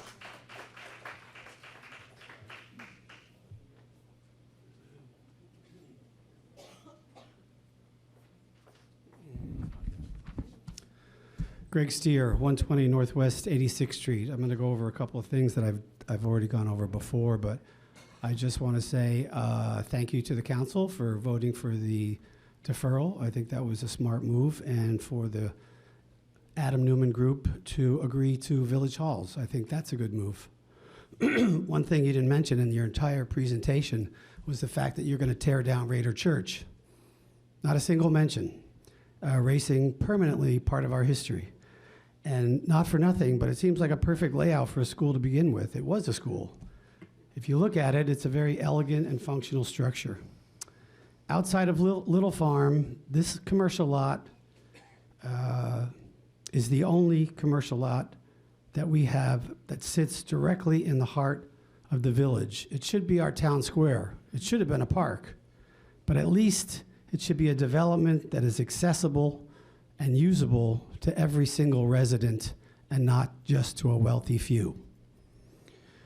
I've said this before about parking. Am I the only one who sees a real problem with having a school on one side and parking 3 blocks away on the other side of Northeast 2nd Avenue? You're going to ask your teachers and your administrators to cross that street twice a day in all kinds of weather? That's an accident literally waiting to happen. And who's going to get sued? The developer, the nonprofit school, or the village that approved it? And finally, I just want to talk about the numbers, because I think those are important. Today, the property is assessed at $4 million. So their taxes are $95,000, which, by the way, they haven't paid yet. I don't know if you guys have paid your property taxes. I've paid mine. How many of you are billionaires? Okay. Still unpaid. Of that $95,000, the village will get, once it's paid, $35,000. However, in 2026, since they bought it last year for $14 million, their taxes are going to go from $95,000 to $330,000. The village will get $120,000 a year forever by doing nothing. Even if we don't approve anything, even if nothing gets built on it, we'll get $120,000 a year. So these concessions are a pittance compared to the money that they're going to save.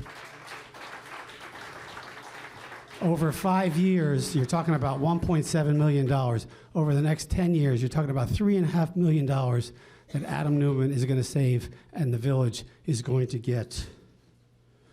If the school, if a nonprofit, it has nothing to do with this being a Jewish school. It's a nonprofit school, which means they pay no property taxes. So if it's approved, they pay nothing. And of the nothing, we get nothing.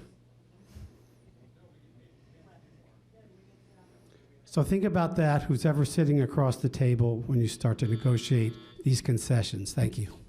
Thank you very much.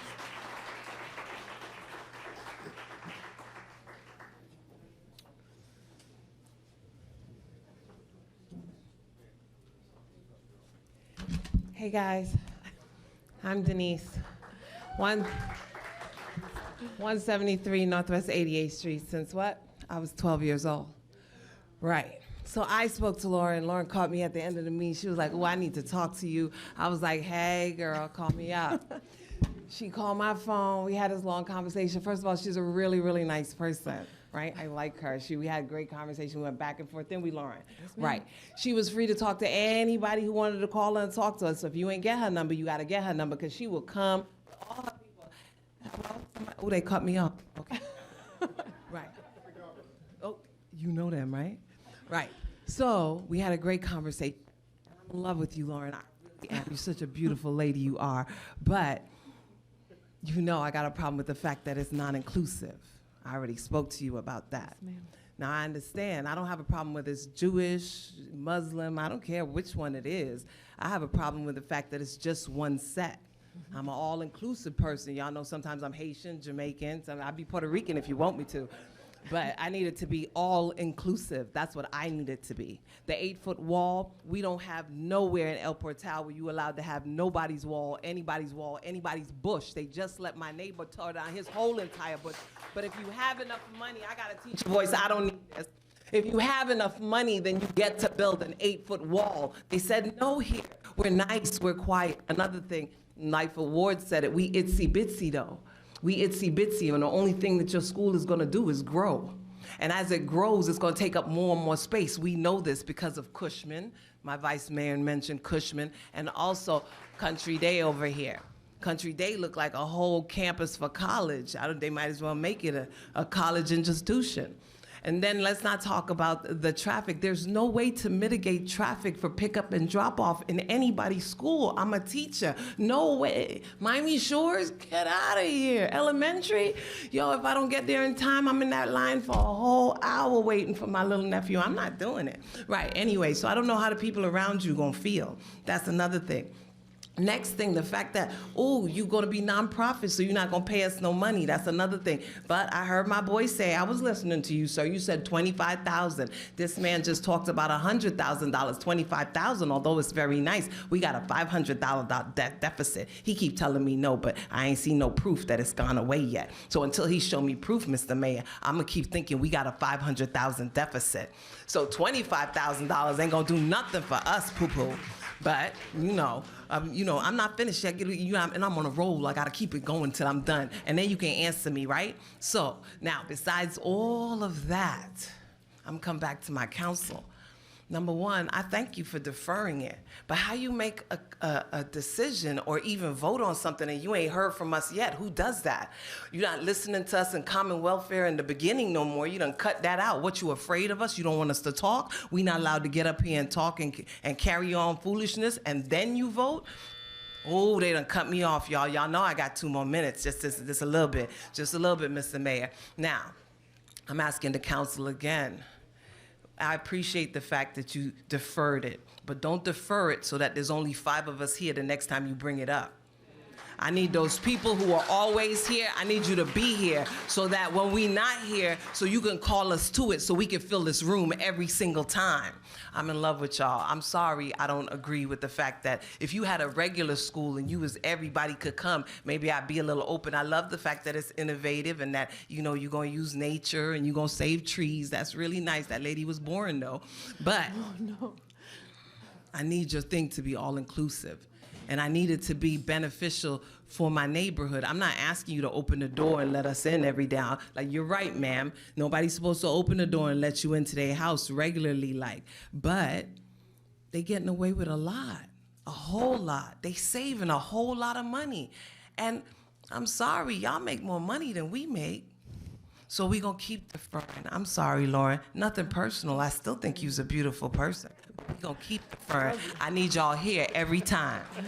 I love you. Thank you. I really do. Okay.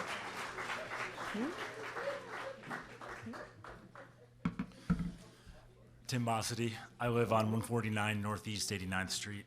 I have traffic concerns with the current plans for the school, but my primary concern is for the off-site parking lot. It's one thing for Mr. Newman to invest in an otherwise vacant or unused building. It's an entirely different thing to destroy homes, property values, and quality of life just because he's got the money to do so. And as it's been said before, this does nothing to raise our property tax base either.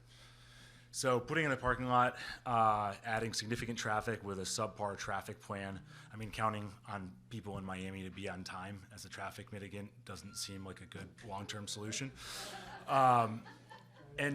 But my biggest issue is, like, this goes against a lot of the things that we say we're for in El Portal, right? We're for nature, we're for tree cover, we're for environmental protection, we're against noise pollution. We want to create community and build community. And tearing down apartment buildings, roofs over people's heads, for a parking lot just seems to be completely against that and against what we're passionate about. And I think you can see that was kind of glossed over in the presentation, right? We focus on the beautiful school, and no one wants to talk about apartment buildings going down for parking lots.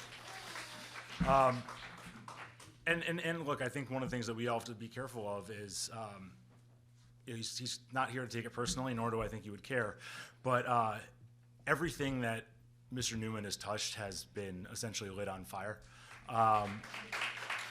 He's got a just catastrophic history of failure and irresponsible behavior, and everyone after him has been left holding the bag. And so we're being pitched a sequel right now.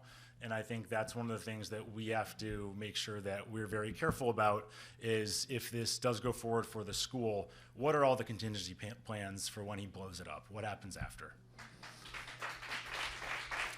And my last point would just be, I would request more visible and longer notice for future meetings, both with the village and town halls with the developers. We shouldn't need selfless neighbors scrambling last minute to help raise awareness to get us all here. And thank you for those that do that, but that's a shit show. We like, especially for something that is as important to the fabric of our community. With that, thank you, and thank you everyone for your time. Thank you.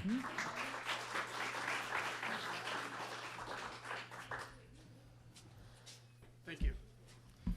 My name's Patrick Mills. I live at 166 Northeast 90th Street if you ever want to stop by. Thank you. I've lived here for 20 years. Inside joke, sorry. I have 3 questions. One, I kind of got a wisp of it that it's a Jewish school, but demographically, do the demographics that this school, the people in this school collectively have reflect the area that they're in? What are you going to contribute to this area other than a couple jobs and God only knows what else you can whip up? But do they reflect the demographics? Because El Portal is a unique area. The other question is, how many parcels of land total? Because we're only hearing about one parking lot, incidentally, which is right next to my house, that this project's allocated. How many parcels of land are we talking about? Because we have the school, we have a parking lot somewhere. I think it's at 90th Street and Northeast 2nd. That brings me to my final question. Let's have a show of hands here, and y'all are included too. Who would like a parking lot right next to their house? Anybody? You want a parking lot next to your house, pal? Keep smiling. Thank you very much.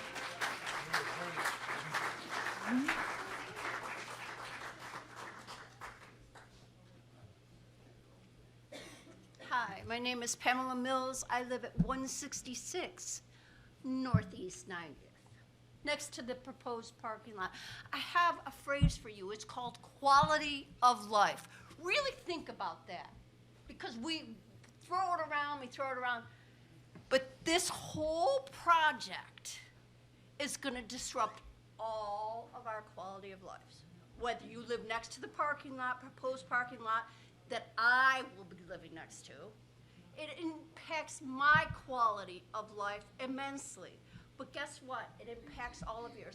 And all this wonderful flowery conversation about, you know, it's sustainable and focus on the school. But it's just not the school. It's everything that goes with it. And I have this thing about, well, if the church falls, you know, what are we gonna do? We might as well take the school. Well, why is that an option for us? Why is it either this or that? What about no? And I'm sorry you did all that work and you have all this input, but it's your job. So if it doesn't happen, don't worry about it. You got paid for what you did, all the work you put into it. You got skin in the game, but we live here. You can go home and put your head on the pillow and say, well, you know, the project didn't work out. It's okay.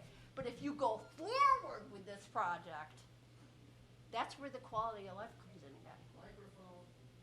Quality of life. And you know, you're all elected officials here. And we elected you, and you're not representing us.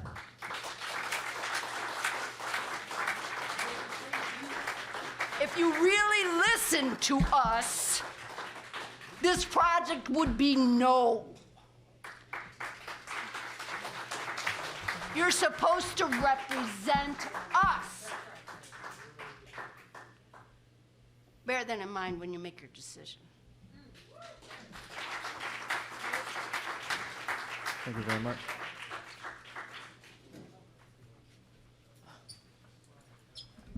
Hello. My name is Ron Flores. I'm a retired engineer. I live on 81 Northeast 61 Northeast 88th Street, which is 10 houses, approximately 10 houses away from where the project is. I go by that. I run by the church or the ex-church twice a week. I drive by twice a day. I go visit my mother twice a day through there. And I always wonder, what's gonna go there? Something's gonna go there, because we all know it can't just sit there. Something has to happen there. Imagine my surprise when today, when I'm always going right by that property, I find out, guess what? There's gonna be a school there, and they're gonna be voting on it today. I'm like, I'm a retired engineer. I go through my emails every single day. I go through my mail every single day. I talk to my neighbors. My neighbors don't even know what's going on next to me. I had to call him next door. I found out 9 hours ago, and maybe it's not your fault, but someone needed to tell us. We have, what, less than 1,000 houses in El Portal? We can canvass, we can go by snail mail, that still works. But we got nothing. You know, that's my fundamental problem, is that, and And it's a little insulting when I find out the website has now accepting applications, when we don't even know if that school is going in yet. Or I didn't even know what type of school it is. By the way, the plans are beautiful. I have no problem with the way it looks. Maybe the wall can be, fixed a little bit. But, there are some other problems. Of course, the parking lot. And I know there's going to be a traffic issue. I know that you guys it meets code. Okay, maybe the code needs to be changed then. Because all you have to do is go by, and I go by every day, Miami Shores Presbyterian, that little tiny, they have 150 students. And every time you go by there, 5 days a week during school time, it's a mess, okay? This right here is right in this, if you throw a dart, and it was a dartboard, that would be the center of our little village here. I love this little village. But now all of a sudden we're gonna have that there. Again, at least it's beautiful, but it's not our only option. I know you guys bought it, and the very biggest problem I have, and I came out of Texas and the Silicon Valley, I know what property taxes are like. Between me and my neighbors on either side of me, we're paying more than the $25,000 that you guys are gonna contribute. And again, I know you're a nonprofit, but is that the best use for our little village? I say we need money. And it could be mixed use, I don't have the answer, but I'm glad we're gonna have a forum, and I'll have more questions in there, but I wanted to bring that up, and mostly for the city council. Sometime when something like this comes up again, let your constituents know. We only have 1,000 homes. How many voters are there? It's not that hard. It really isn't that hard. We should have known that something this big right in the center of our town was happening. Thank you. Thank you.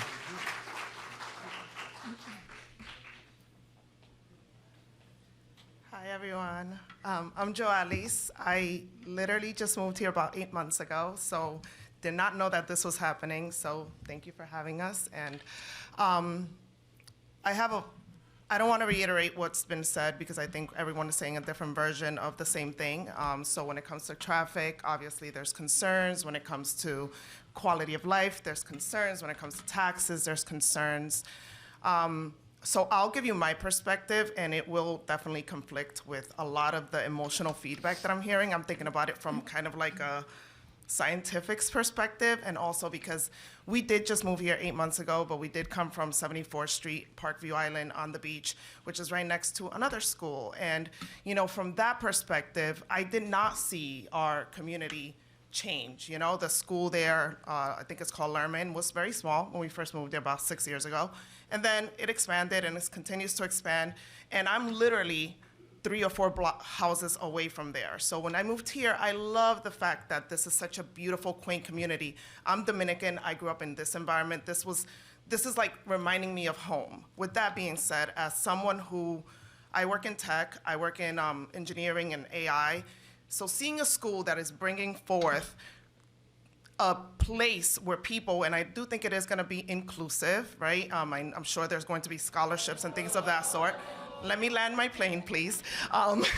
So when it comes to, and maybe that's something they should consider, right? Like inclusiveness and scholarships and things of that sort. That's not my ground there. But what I will want to say is that I would love a place in Florida, in Miami, that is known as a go-to destination for STEM, for people that want to have kids in technology, especially minorities, especially across all different ages and ranges, because there's just not enough people in careers in tech. And as someone who works in this field, there's not many of us, and I do know that there is, the school already did start taking applicants. There's kids that are going in an alternate school for this, because I did do a little bit of research before I came here.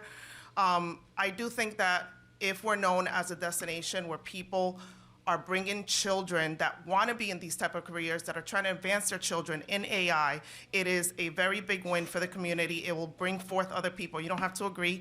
This is just me from my perspective, working in the field and knowing how many people will love to have their children know about technology, understand AI, and understand this different role, because there's no schools that do that. So I think they're opening a new channel, and we can be a destination where people, our property values will go up, because my property value went up significantly in 74th Street. So that's all I have to say. Thank you.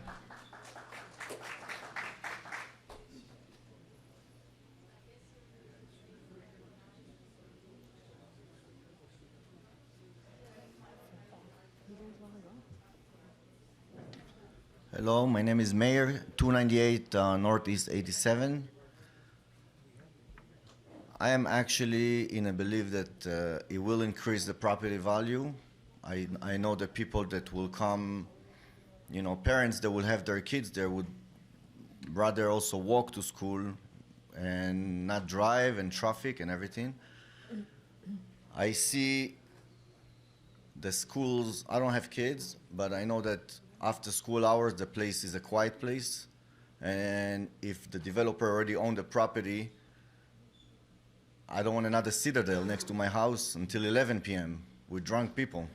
So I rather have a place that by 5 p.m., again, I don't have kids, maybe 5 is the hour, maybe 5, maybe 6, I don't know. But I know that drunk people stays late and they're loud. And I'm in favor for the school. And I know that there will be solutions, and I noticed I wasn't in the past meeting, in the previous meeting, but I see that they work and they listen and they work and they're trying to fix. So it's good that we're raising questions, and I feel that it's on you guys to actually help, so everybody's happy. But I also know, because I'm a sport fan, people say Ronaldo better than Messi, and it's not true. And there's a lot that you're gonna try, and you will never hear, okay, now we like you. So I feel that my point is, they own it. You guys rather a commercial space with bars, restaurants, and drunk people, or school? For me, it's either this or this, because it's not gonna be a park. There is never gonna be a park there. It's not gonna be a park. It's El Portal, and they offer to keep it green. Homes will not be green. Will be a building. It will be a building. This is me. This is what I see. This is the plan that I'm reading. I rather see the greenery and kids studying about self-defense and martial arts and what do you call it? You know, other things that the ChatGPT will not answer for them in the future. Now, you know, it's a new concept that I'm all for it, and maybe it will motivate me, since I'm a couple of doors away, to also have kids. So I'm in favor, and I rather that than something else. If you guys vote against, this land will turn into something that may be more negative. You can't always say just no, no, no. We have to also see what's the alternative. And the alternative for me is worse. Thank you. Thank you.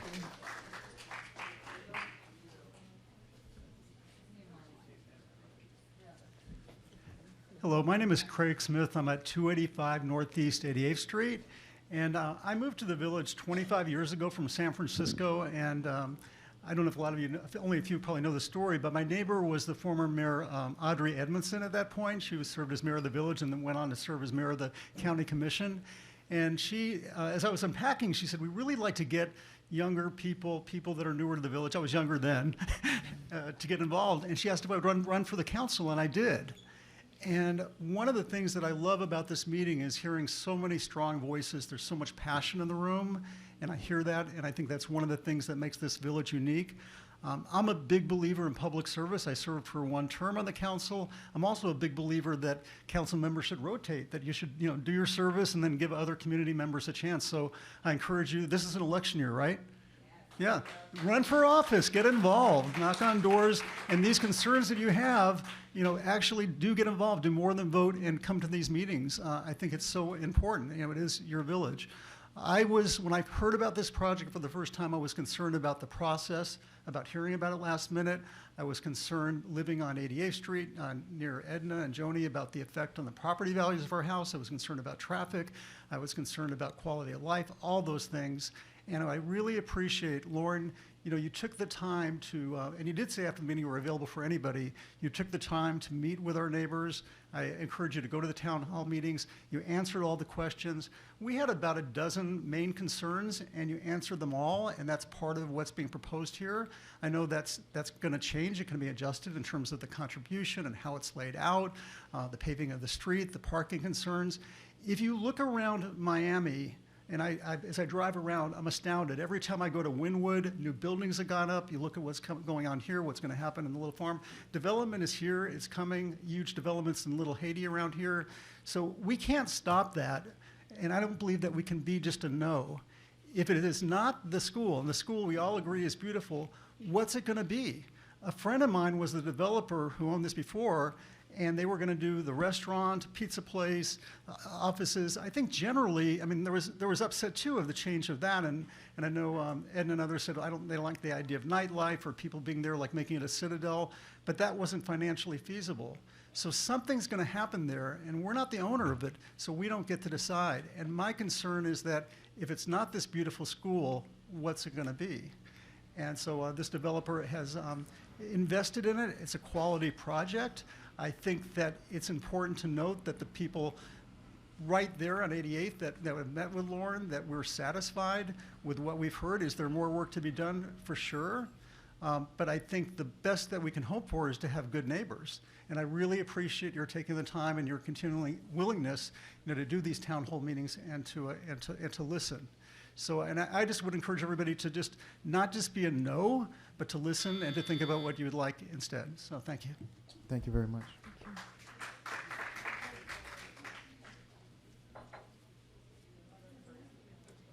Good evening, El Portal residents.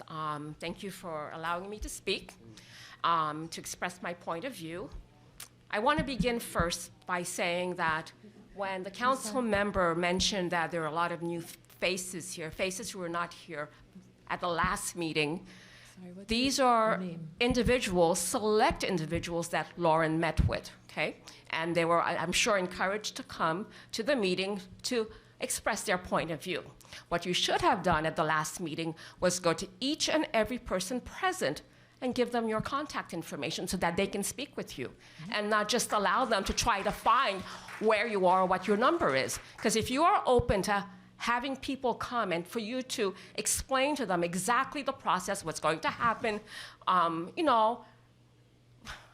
think they would be more welcoming. What you have to understand is that El Portal is the community. I have, first of all, 48 Northeast 86th Street. I failed to provide that information. I have been a resident since 1998. So I have seen El Portal go through many, many changes. And this is the best that it has been for a very, very long time. We are a community, many ethnicities, demographics, and we all just seem to come, it's a melting pot. We come together, street parties, wherever you are from, people are accepted, right? And I think that many are reluctant to accept the idea because of the fact that the students are coming from outside. They're not coming from El Portal. And so that alone, that creates a block, a wall, where people are thinking, well, this isn't for us. This is actually it's going to profit you, the owner, and whoever else is coming. But don't talk to us about, well, inside, yes, the plants and the this and that. We're not going to see them. It's behind a closed wall. It's true. I understand the aesthetics and everything, but this has going to do nothing for El Portal. Yes, there's a school there, the building there, it's been empty for a very long time. I've been here, I've seen the many different occupants, correct? But I think we need a lot of visibility. First of all, we need to feel that we can trust you and that you're not coming in to do something to benefit you, to benefit whoever the owner is, correct? We want to know, we want to be a part of this process and to know that whatever decisions are being made are not going to affect us. I live a block away from the proposed site. When there's a lot of traffic on Northeast 2nd, I'm on 86th Street, okay? Everyone cuts in front of my house. So I'm between North Miami and Northeast 2nd. And the traffic sometimes, I have a dog. I've almost gotten hit before, where I've had to bring it to the attention of a police officer. So it's dangerous, but we just want to know that, okay, I have 2 minutes and it's not gonna be much longer, but we just want to know that you are working with this visibility. We don't want any surprises. Yes, The owner, of course, has to, you are working for the owner, and everything that you're saying is on his behalf. But we want to know what's in it for us. How are we going? I don't want to pay taxes for this property. Okay, I don't. I have my own taxes to pay. And if I don't pay my taxes, you know what? They put a lien on my property. So I do not want to be responsible for a non-for-profit. So I think then the village should come up with some idea to make up for the difference. Come with us with ideas that we will find that where we will say, okay, we're willing to work with you, okay? And I know that they've said many good things about you. We would appreciate if you could share your information with us so that the next, even if it's not a council, that we can reach out and speak with you, but it's visibility. That's extremely important, okay? Thank you. Thank you.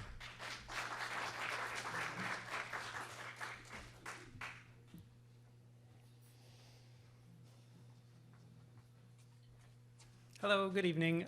My name is Neil Brideau. I live at 8920 Northeast 2nd Avenue. There have been a lot of really good arguments both for and against the school. I don't have a very strong opinion about the school. I'm probably one of the only few renters in El Portal. I live just a couple, depending on, I've heard different rumors about which of the buildings on Northeast 2nd Ave are going to be demolished. I'm either one house away or right next to the demolition site. That really concerns me, both personally, because I don't want a construction site right next to where I live, but actually more profoundly, just the fact that, so I moved in 5.5 years ago, and the block that I'm on was full of people, families renting in different apartments. And over those 5.5 years, we've just seen this like dramatic loss of our neighbors, the people right across the street from us, which was a family with kids and dogs, moved away, and now it's like a short-term rental space on some website.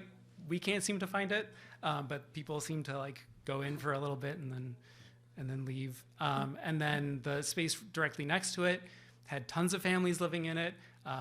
And then that's been redeveloped into some sort of like strange office space. And we've just heard about neighbors directly north of us who have gotten a 60-day notice to vacate their property. And that's really devastating for us that our neighbors are being forced out of their homes. There's the worry that our landlord, who has, dipped his toe into selling his property, that like he might be next. And hopefully I didn't just give you an idea to try and kick us out of our apartment. But yeah, it's really sad to think of the neighbors who we say hi to every day suddenly moving away, and then them being replaced with a parking lot. As beautiful as you may make it, it's still going to be a parking lot, and we need more housing and more affordable housing in El Portal. A lot of people have talked about their property values. My concern is rent, and making sure that there are a good amount of people in our community who can afford to live in our community, who aren't able to purchase a house, especially the beautiful homes in El Portal. I think that's everything I wanted to say. Thanks. Thank you.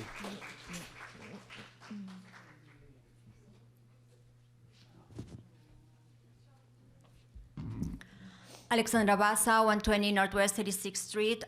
First of all, I really want to express my excitement about having this open forum and the possibility of a town hall as opposed to private meetings behind closed doors. And, as generous as your offer of giving your personal phone number is, I don't think it's appropriate. I think official businesses should be open to the public, regardless if you like their feedback or not. And that also is, kind of about transparency, which is kind of a recurring item in these meetings. Then I would like to bring to attention to the fact that it's not necessarily being opposed to a school. But what the Dr. Ward said is about all the changes and zoning that you will be required for this project. Not necessarily this particular lot, but all the different lots that are included in the project now and will be included in the future, because I'm sure this is not going to be the first one. So we have to consider, since the Plus-Orbia studies were never completed, we don't have as strong planning and zoning code as we should. We have to be very careful for each project that gets approved, because each one sets precedent for the next one. So I ask the neighbors not to think this as an isolated item, like think, oh, this is gonna affect my property, this is not, this is the kind of project that I want just next to me. It does affect everyone here. This commercial lot is, like so many others have said, is at the heart of El Portal, and it will be a great opportunity for having something that is more inclusive. Doesn't necessarily have to be a school, can be a school or not, but inclusive to everybody. So that would be a lost opportunity if that is not the case. That would be, I think that's, and yeah, last thing is, for those that think that it's going to be just a parking lot, I think 43 parking spaces, very quickly you're gonna find are not adequate. So most likely it will be more like 2 or 3 story parking garages. So don't see it as it's presented today, because this is just phase 1. Again, I am not opposed to this, but we have to be careful that it's aligned with the vision of what the residents have now and in the past. That's all. Thank you. Thank you very much. Hello, Jessica Casanelli, 386 Northeast 88th Street. Lauren, we've met before. I will leave my comments about the school for the town hall. I would like to say thank you to Vice Mayor for the motion to defer and have a town hall for these conversations. My commentary is for the full council. I believe, as Craig, my neighbor, has stated earlier, development is coming to El Portal. We see it in our surrounding neighborhoods. With that being said, I do want you guys to consider that motions like any development offer should now be fully addressed and standardized to be presented with town halls moving forward. In addition, errors like what has happened in the past with the Cavista building, how we have been left holding a bag, also need to be addressed as well to prevent these from happening in the future. I recommend a standardized plan for town halls, as well as assessments done by city managers for how it's going to have an impact on our community as well. Thank you very much. Thank you.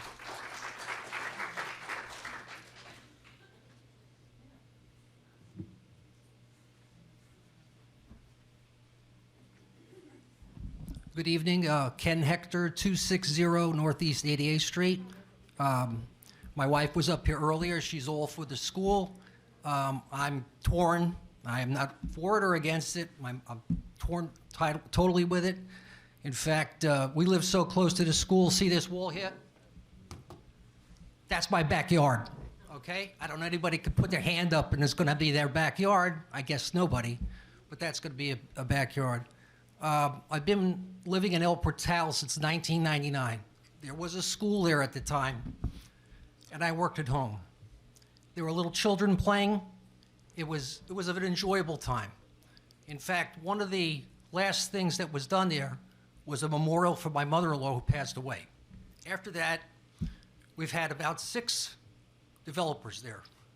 And I just want to say that I'd like to see a developer do something with the property because we really need to get, this building is just falling apart. It's been there for over 20 years. So please keep that in mind. Thank you. Thank you very much.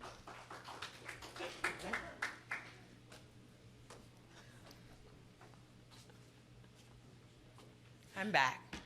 Denise White, 173 Northwest 88th Street. There were two things I forgot to say because I was up here ranting like I didn't have no sense, right? So number one, a parking lot. I'm a teacher. I don't know about you, but my school is right here. My parking lot is right here. No teacher don't walk from down the street to go to their school to go to a parking lot. So then that makes us go, is it really gonna be a parking lot though?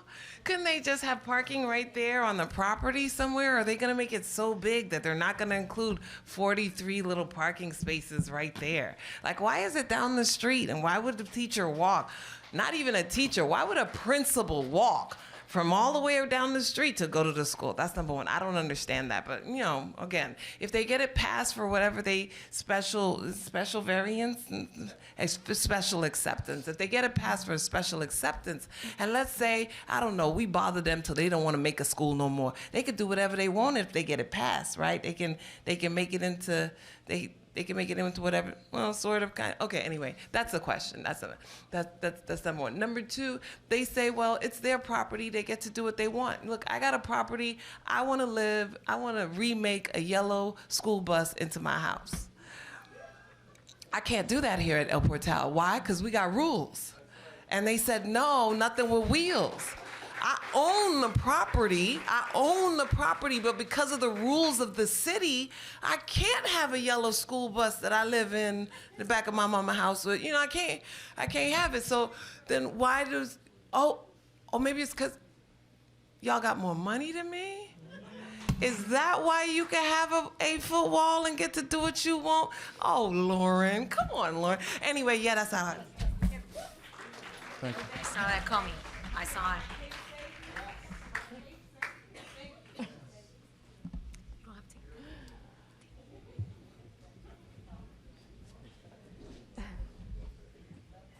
I saw that.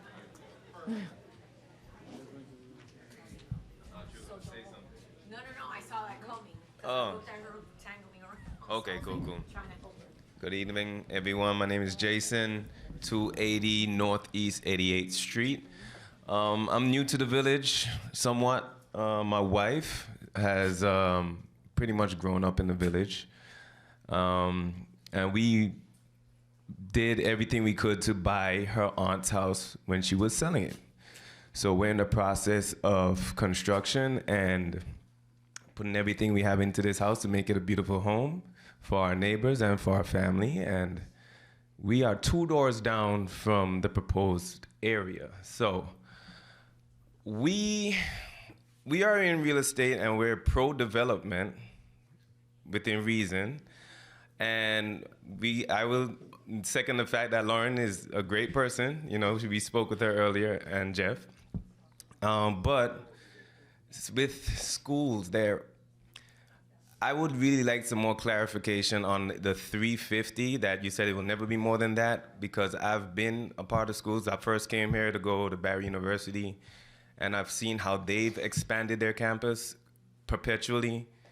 And every school that I've seen has always been expanding, always and always. And today's zoning meeting was supposed to be about that one simple little lot that was once a single family house that is now being asked to be converted to the mixed use. When will it stop? Where will it stop? It's already the deepest lot into a residential neighborhood out of the commercial corridor. So yes, if you guys get approved now, will the house next to me now be taken over? Will my house now become the next house? And I know that's a little self-centered, but we all have to think, like, yes, it's a parking lot, and you might not be speaking up as loudly as the next person because it doesn't directly affect you right now. But you don't know what's coming down the road when it's a school. If it's a business and it provides commerce, it provides jobs, it provides walkability, it provides, things that we would enjoy as a community, as opposed to an exclusive school that we explicitly asked, would you allow neighborhood kids in it? And we were told explicitly no. I just don't see the value right now in the way that it's proposed. Maybe if things were adjusted, maybe if there's more revenue paid out every year, maybe if it benefits the community in a better way, I would love to hear that. But as it's proposed right now, we're definitely against it. And there needs to be, a better proposal that benefits the community more. That's all I got to say. Thanks. Thank you.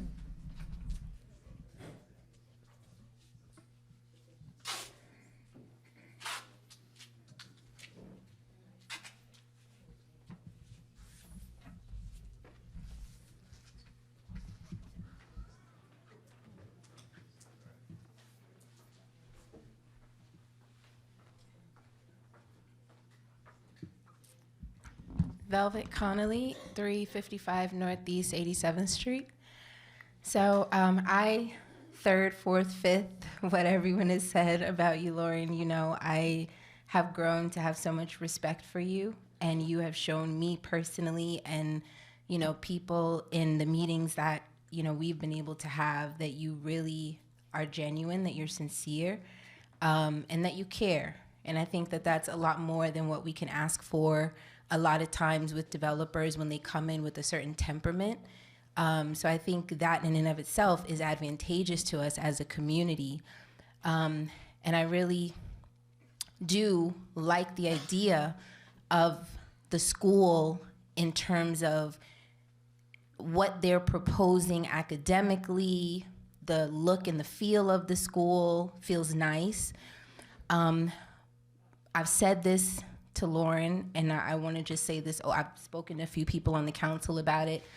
In general, I'm very concerned as a village about our position when it comes to people coming into our community, that there's this idea that seems to have gotten out that people can come into the community, they can benefit from the community we've built, and they can offer little to nothing to the community, and somehow that's okay because they made a purchase. I find that to not only be unacceptable, but I think it's our responsibility when we figure out where does the buck really stop. I think it's our responsibility and the responsibility of our council to set the tone that people understand that they cannot present projects that don't have a clear and tangible benefit to our community. Somehow, some way, it's up to them to present those ideas. It's not for us as the community to then have to feel like we have to lobby for understanding of, well, what are we gonna do here together? If you wanna come into this community, you need to spend time in your presentation explaining what you will add to the community. And the thing is, a lot of times, yes, when people come in and pay taxes, then it's okay, well, I'm a tax-paying citizen. But when you're proposing a project that doesn't pay taxes, will impact the lives of the community, then I think you also have a responsibility to present along with that. But here's the compensating factor. This is what I will do to benefit the community. I know Lauren's team has done a lot and is willing to do a lot. Lauren has expressed that clearly. They're willing to do a lot. One of the ideas that I heard at the previous meeting that I felt got washed over, and I just wanted to bring it to the forefront. Whether this is practical or not, I would just like to bring it to the front of the conversation. When they were discussing the parking lot at the last meeting, Urban made a comment and he said, I don't know why the developer didn't decide to build something on top of the parking lot, a 2 to 3 story structure that has a replacement of, is it okay, Mayor? That has a replacement for the commercial properties on the ground level, and then above that, a 2 to 3 story building that would have some kind of community use and the parking lot underneath. That's what Urban said. Lauren said, well, maybe that's possible. We'd be open to that. After that, I watched that video and I spoke to the mayor about, well, what if they built up and it was a community center? There was something that had programming for the community. There was a place where events could be held, office spaces, whatever, right? So we talked about this. We walked the site. It seems like it could be feasible. I know that's a budgetary issue, so I'm not saying that they have the money to do that. I think Lauren has said she doesn't think so. But for me, whether it's that or not, something commensurate with that size. It has to be the impact that this is going to have on the community, what is given back needs to be of equal size and value. And I think it just has to be that way, whatever it is. It just has to be equal and right size. So for me, that's not really for them, they're bringing in a project. I would encourage the team to think of things like that and include that in the future conversations, that people don't have to ask you, but you say, hey, this is what I'm bringing. I think that would go a long way. But I think it's up to our council to make that a standard and a requirement and not some nice to have. Thank you very much.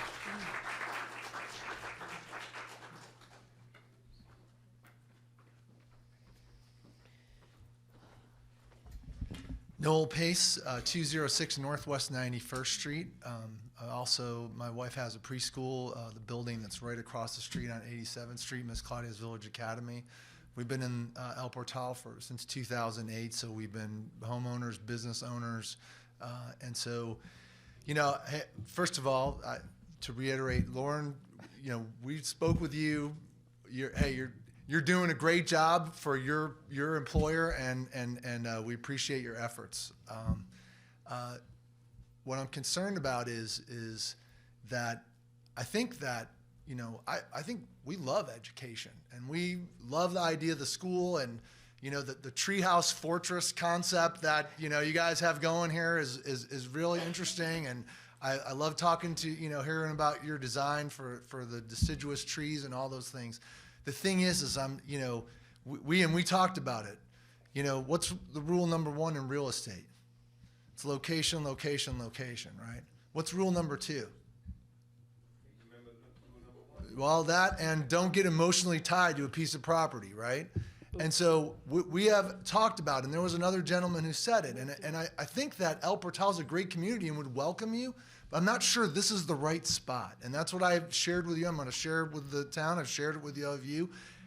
I know that you have a lot of options here, and you have especially a large option. I think another gentleman mentioned, I know I mentioned in the last meeting, of the Little Farm, okay, on the river, has a tremendous nature capability there as it fits into the school theme and your mission there.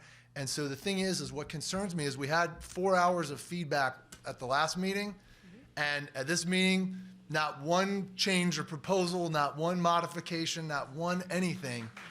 And so I think they probably cut you a break in the fact that now you guys have some time to take more feedback and have town halls and maybe look at a couple of different options, because I don't think the village is anti-school. I think they're anti-school at that particular location. So.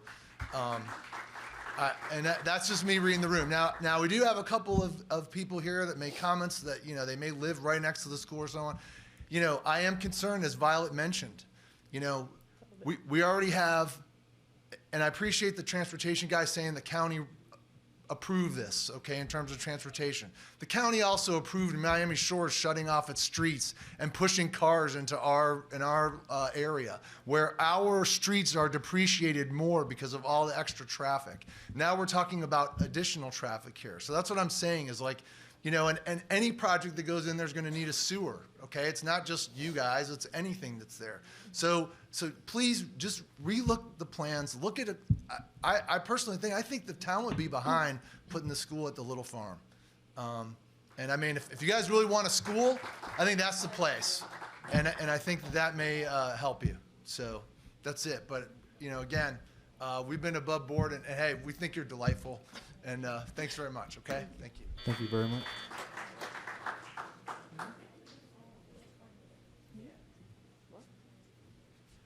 Pascal Dupoul, 177 Northwest 90th Street. We've been in the village for almost 30 years. We run some business in the village. We've lived here. We love it. I love the design. It's beautiful. The school looks absolutely fantastic. It looks like a great little place. But we had the distinct honor on Northwest 90th Street this last half year to experience school traffic from Horseman, because we had a roundabout that went in and that blocked all the traffic that normally goes down normal streets, and we got to see buses tear up our swales and destroy property and make a mess of something like that. I don't know who did your traffic study, but if you just sit on Northeast 2nd in the morning and the afternoon, I don't know how you can fit another car in there. 88th is the 88th Street's the narrowest street we have in the village, and you guys want to have cars come in and out of that for 350 people, even if you're staggering this. You guys don't have the best track record here, not you guys, but us as the village council here don't have the best track record of figuring out how to run traffic in our experience when we did the roundabout. So I just know that unless you widen Northeast 2nd, you're going to have an issue with traffic. We already have an issue with traffic without an extra 350 people in there. And then we love to give back to the community. We have places, we rent here, we rent out to people.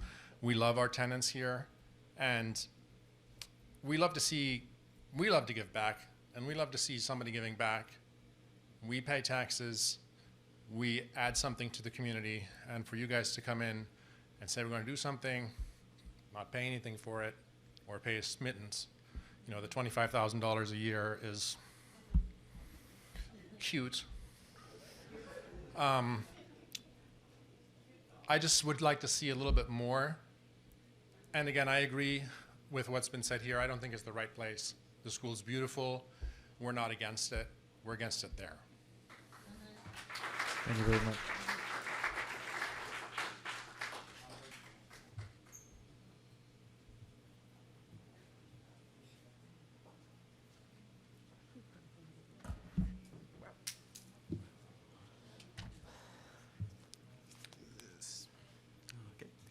Daniel Rojas, 60 Northeast 86th Street.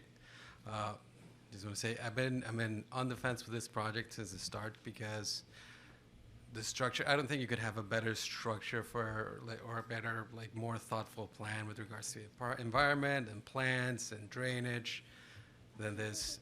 But there's a few things I still don't like, and that's why I'm looking forward to the town halls.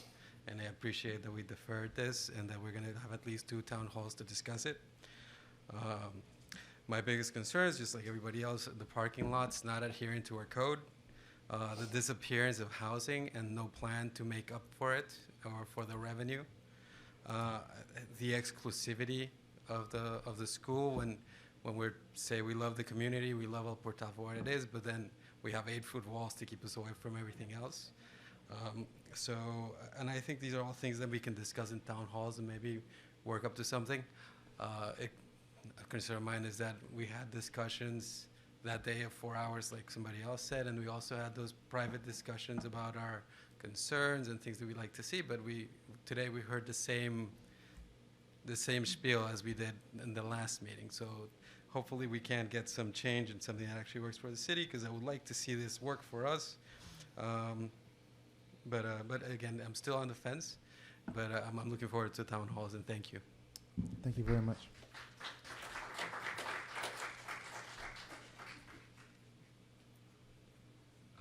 Good evening. My name is Warner Dreyer, 486 Northeast 87th Street.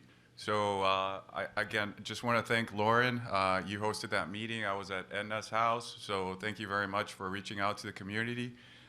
Just have one question, a couple questions here regarding the process. I know you presented the offer list, right, and those bullet points. So I want to understand, how is that being negotiated? Who from the council has been involved, right? And how engaged has each of the council members been involved? So, and also, are we going to have the rest of the residents have a voice in what we want, if definitely that, when the project, that offer list? So is that something that's going to be opened up in the town hall meeting for other residents to see where they would like to actually, what can be contributed to the village, right? So that's where I'm at, just trying to understand that process. Thank you. Yeah. So I can answer that. So at the town hall meeting, you guys, everything's open. So it's a broad and it's a macro meeting, right? So everything will be addressed at the town hall meeting.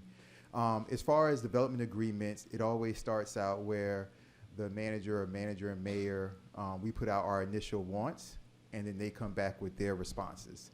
And it goes back and forth with that, including the attorneys for the developers and the attorney for the Village of El Portal. And that's just how it usually goes. If anybody wants to see my original ask, just contact me or just come up to me and give me your email address. I'll forward it right over to you. And so you can see how that looks. Okay. I'm sorry to ask, is there a more descriptive statement besides, and thank you, Mayor, you shared your list with me, but is there going to be a more descriptive statement regarding those bullet points that were put on that presentation? How is that going to be involved into the service agreement, into the agreement? So that's where I'm at, trying to understand, yes. Yeah, so what they presented tonight, that's their version of what they feel like they'd be willing to give. This has nothing to do with final negotiations at all. So what you're saying is, as far as what they're showing is at the final version, it's not the beginning of the final. Correct, yes. And will the rest of the residents, will they have the opportunity to say, well, I'm more, I'm concerned about 87, how 88th Street changing one direction, how is that going to impact 87th Street, Absolutely. 89th Street? Perhaps we might want to see where some idea. So absolutely, yeah. and understand also that development agreements are separate from site plans, right? Like they don't go together. So development agreement, it's its own like road on its own. All right, it's separate from the site plan. So that's another thing also to kind of keep in mind. Is this, I'm sorry to ask, is this offer list, is that going to be embedded into the agreement, or how is that going to be somehow? The offer list that they have? Yes. How whatever they have is what they have. Now, development agreement, the agreement itself has to be authored and has to be put through with both attorneys involved and all that type of stuff. So that comes later. So for in the future, we could perhaps see, make sure it's being attained, whatever it was agreed. Yeah. For sure. Okay, thank you.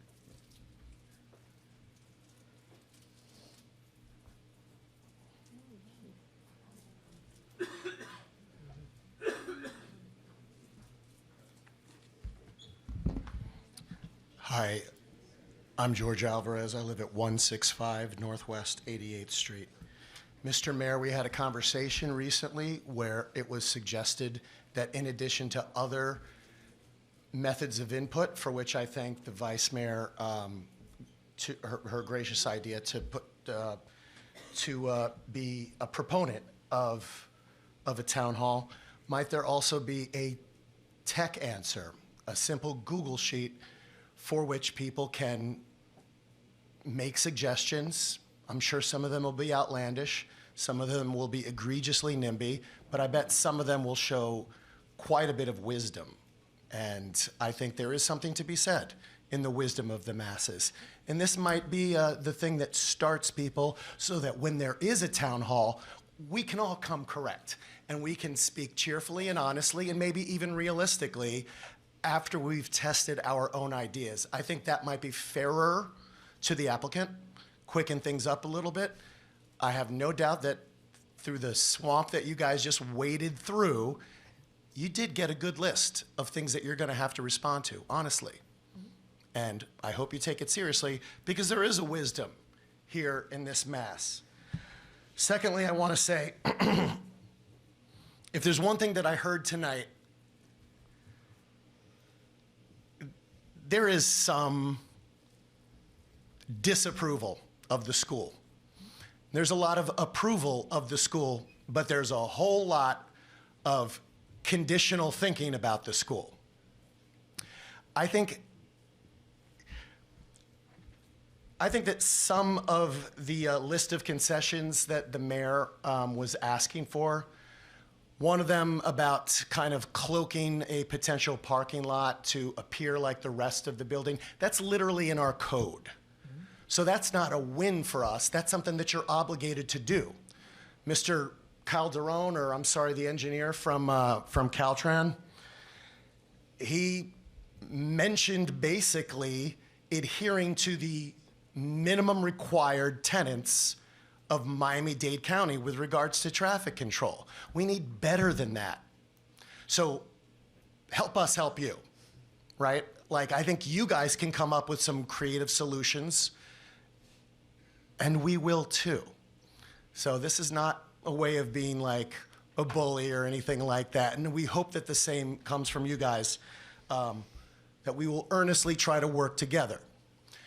I wonder if this school as proposed was a smaller proposal, its site plan was smaller, its capacity was smaller, and some parking at least were reserved for the site plan that is now known as Radar. I wonder if there might be some more support here. I think it's unbelievably unfair to expect the residents of 90th Street and of 89th Street along 2nd Avenue, especially west of 2nd Avenue, to bear the burden of cars waiting and idling twice a day to get in and out of whether it's a parking lot or a glorified parking garage by Renzo Piano or whoever. It doesn't. The point is they're going to suffer the consequences of that, and that's where Way of Life, as one of the people who I don't know if still is here, mentioned, really comes into play. So you guys have an opportunity to solve those problems before there are problems. It may take some things that you don't want to hear, that you don't want to do, but when you want to be a part of a community, sometimes you make compromises. And I'm going to advocate for compromises. Frankly, I think the school sounds pretty cool. I'd like to learn how to be a DJ. But the school, in the context of its current plan and proposal, I cannot really agree with. And it's because of things that you've heard about already. The possibility that you guys end up using Live Local at a later point.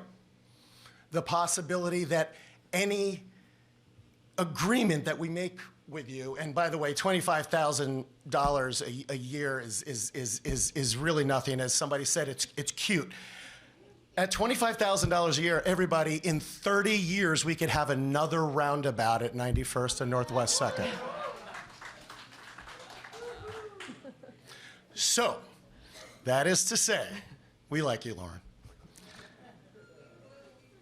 That is to say, the offer is not good enough. Whether or if the school, I said this to you before, I'm not the king of El Portal. This is the king of El Portal right here.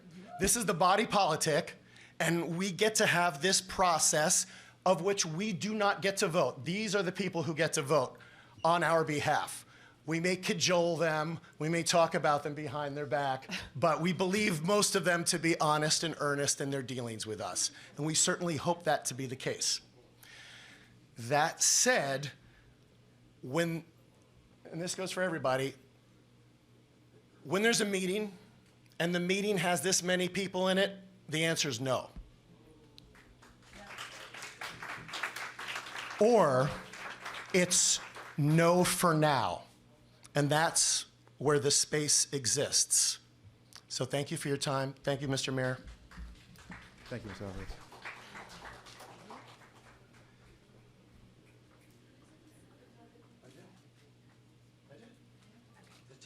Sorry, quick point of housekeeping. Velvet Connolly, 355 Northeast 87th Street. So we had discussed with the mayor at a meeting last week about setting up a Google Drive for anybody that wants to add to the current list that he's putting together of what would be included in the development agreement, for us as the community to be able to add what we'd like to see in there.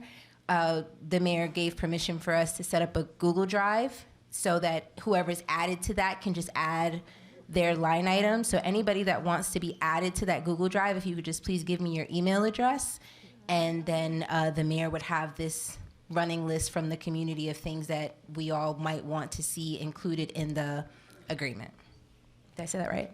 Okay, perfect. Thank you.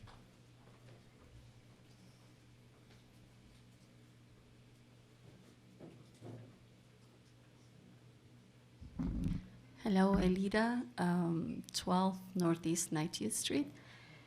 I would like to thank the council members because they're enduring all of our concerns and everything, and then I know you take them to heart, and I know you will be listening to us. Thank you for suggesting the town hall. That was also very beneficial in the previous conversations we've had. This is not just about the school. The school is only 30,000 lot, And if that was the case, that you wanted to build a school, you could have built a nonprofit school on that particular lot and not turn our village to parking lots, like all around. It's not about only, there's, so far we know that only 2 multifamilies are being converted to garage, but we also know, I just heard from a lady tonight, that her house, someone had offered to buy her house to also turn it to another parking lot. So like a previous resident said that this will be continuous, the game, buy more lots, and it will not stop just with the 2 lots behind the church being asked to be converted to commercial. This will continue to 2 more additional residential properties behind these 2 other, and then we will have not just a half of a block, but we will have the entire block.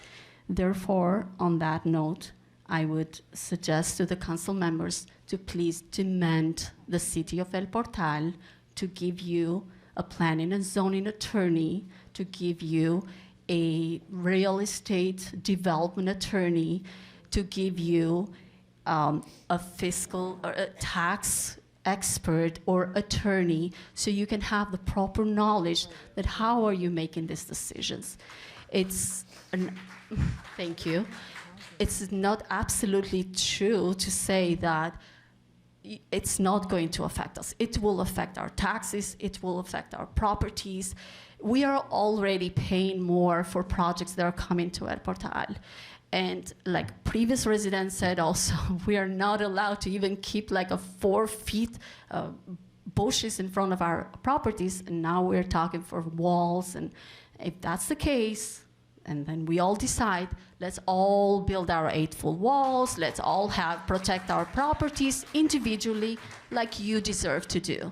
And again, the school is perfect. You can build it on that 30,000 lot, go ahead and do. But do not think that we will allow you to change our beautiful city into garage. Absolutely, it will not happen.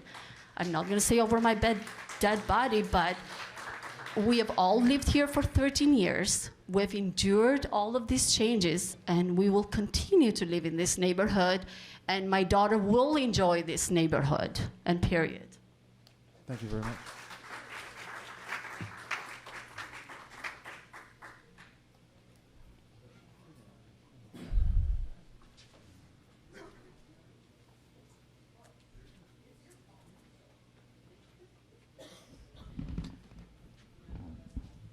Hello, my name is Thomas Pulliam, 205 Northeast 86th Street. I'm literally right around the corner, on the corner of 86th and Northeast 2nd Avenue. I'm really specifically concerned about the Caltran and traffic study.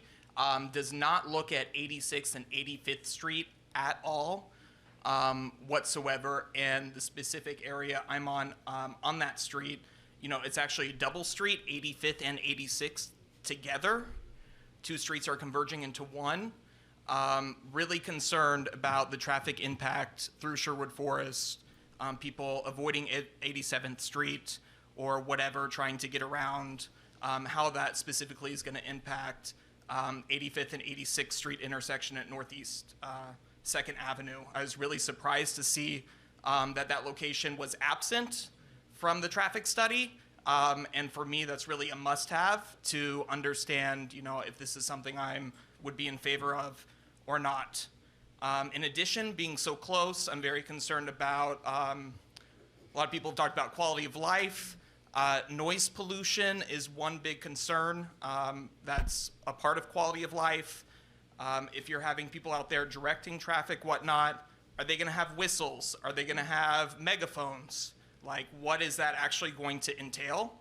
And what is the noise impact actually going to be? Part of the 6-figure plus Serbia study and workshops that we were doing last year, which we're waiting to see that come to fruition. I'm not sure when that's going to happen. Was supposed to be in the fall. Now we're in January of the next year, almost February. But some of the top concerns there had to do with noise and lighting nuisances. So we've had conversations about this before. Very interested in what the noise impact is expected to be with this. My last point, there's been a lot of speculation about the condition of the current facility in the church. If there's really real concern there, I would love to know, has the village building department gone out? Have they done an evaluation? Have they condemned it? Is it a non-safe building? Or is that just, why is that in the ether? Because there's been no proof brought to the table of what condition it actually is in. And if it requires demolition or whatnot. I know it's been there a long time, probably not in great repair, but where's the building department on this? Do we even have a building department representative or official at this meeting tonight? Yeah, I don't think so. So that's another huge area that should be involved in the concepting and evaluation of this project. Thank you. Thank you very much.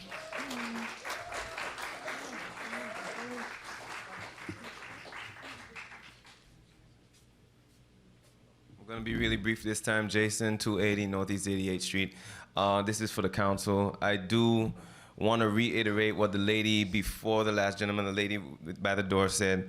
It is very important that we have the proper vision for not just 2 years down the road, 10 years down the road, 20 years down the road, because this corridor is so important to the lifeline, to the life of this city and the thriving of this city.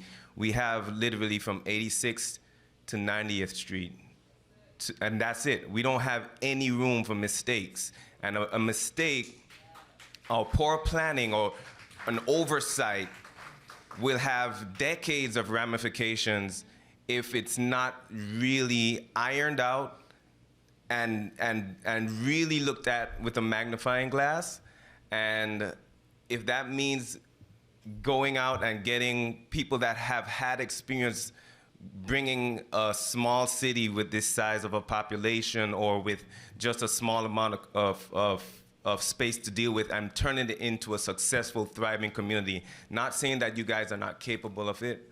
I'm just saying that there are the developers. They have teams of experts that have decades in their field of development. And we are all passionate about El Portal and where we want to see it go. But if our main job is not development, we should definitely look to see who we can bring on to negotiate.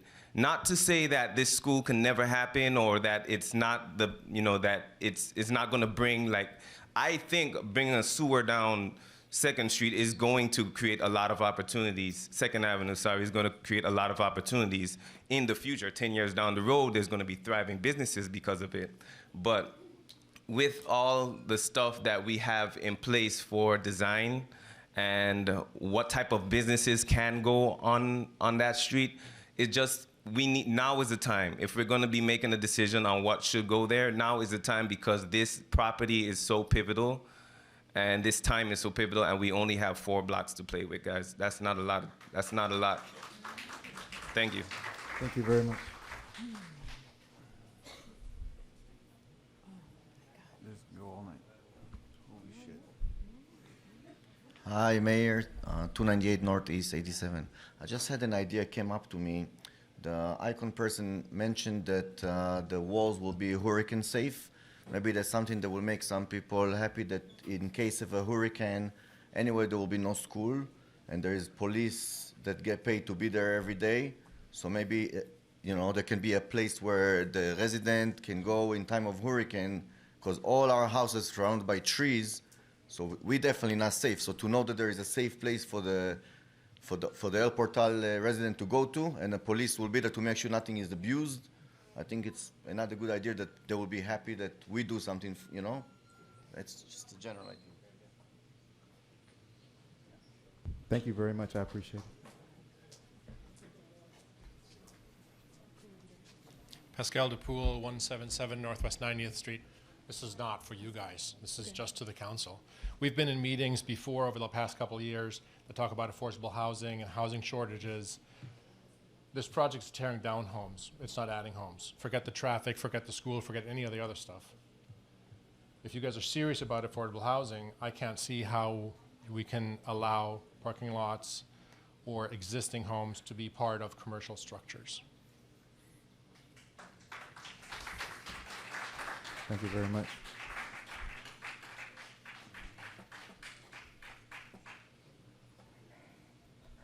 Anyone else, public comment?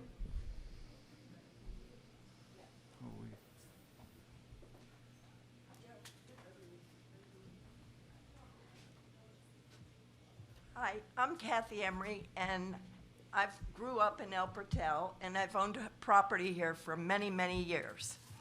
And my major concern with this is the residents and homeowners of El Portal did not have proper notice of any of these proceedings. I didn't find out about this until I was in the front yard of my property and somebody came by and asked if I knew about it. I had no idea whatsoever.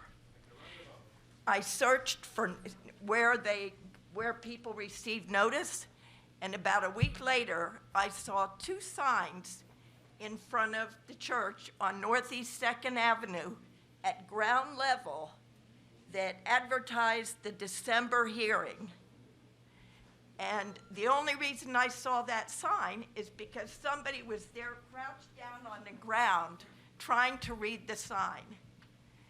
And so I served on a planning and zoning board for unincorporated Dade on the other side of the boulevard for 10 years.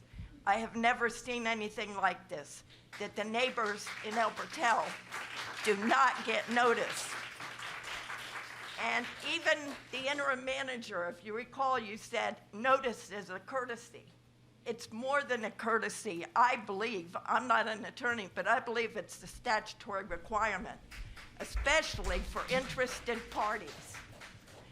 And the only other comment I have right now, I haven't had time to review the documents, but I found the petition or the application on the website, and I tried to pull it up, and the print is so fine you can't read it. So I hit the plus sign, and I tried to increase the size so I could read it. And it moved over to the right side of the computer, and you can only read half of it. So that's not noticed. And I don't know if it's just my computer illiteracy, but it's not available. And I had been to the office probably 10 times asking to see the application.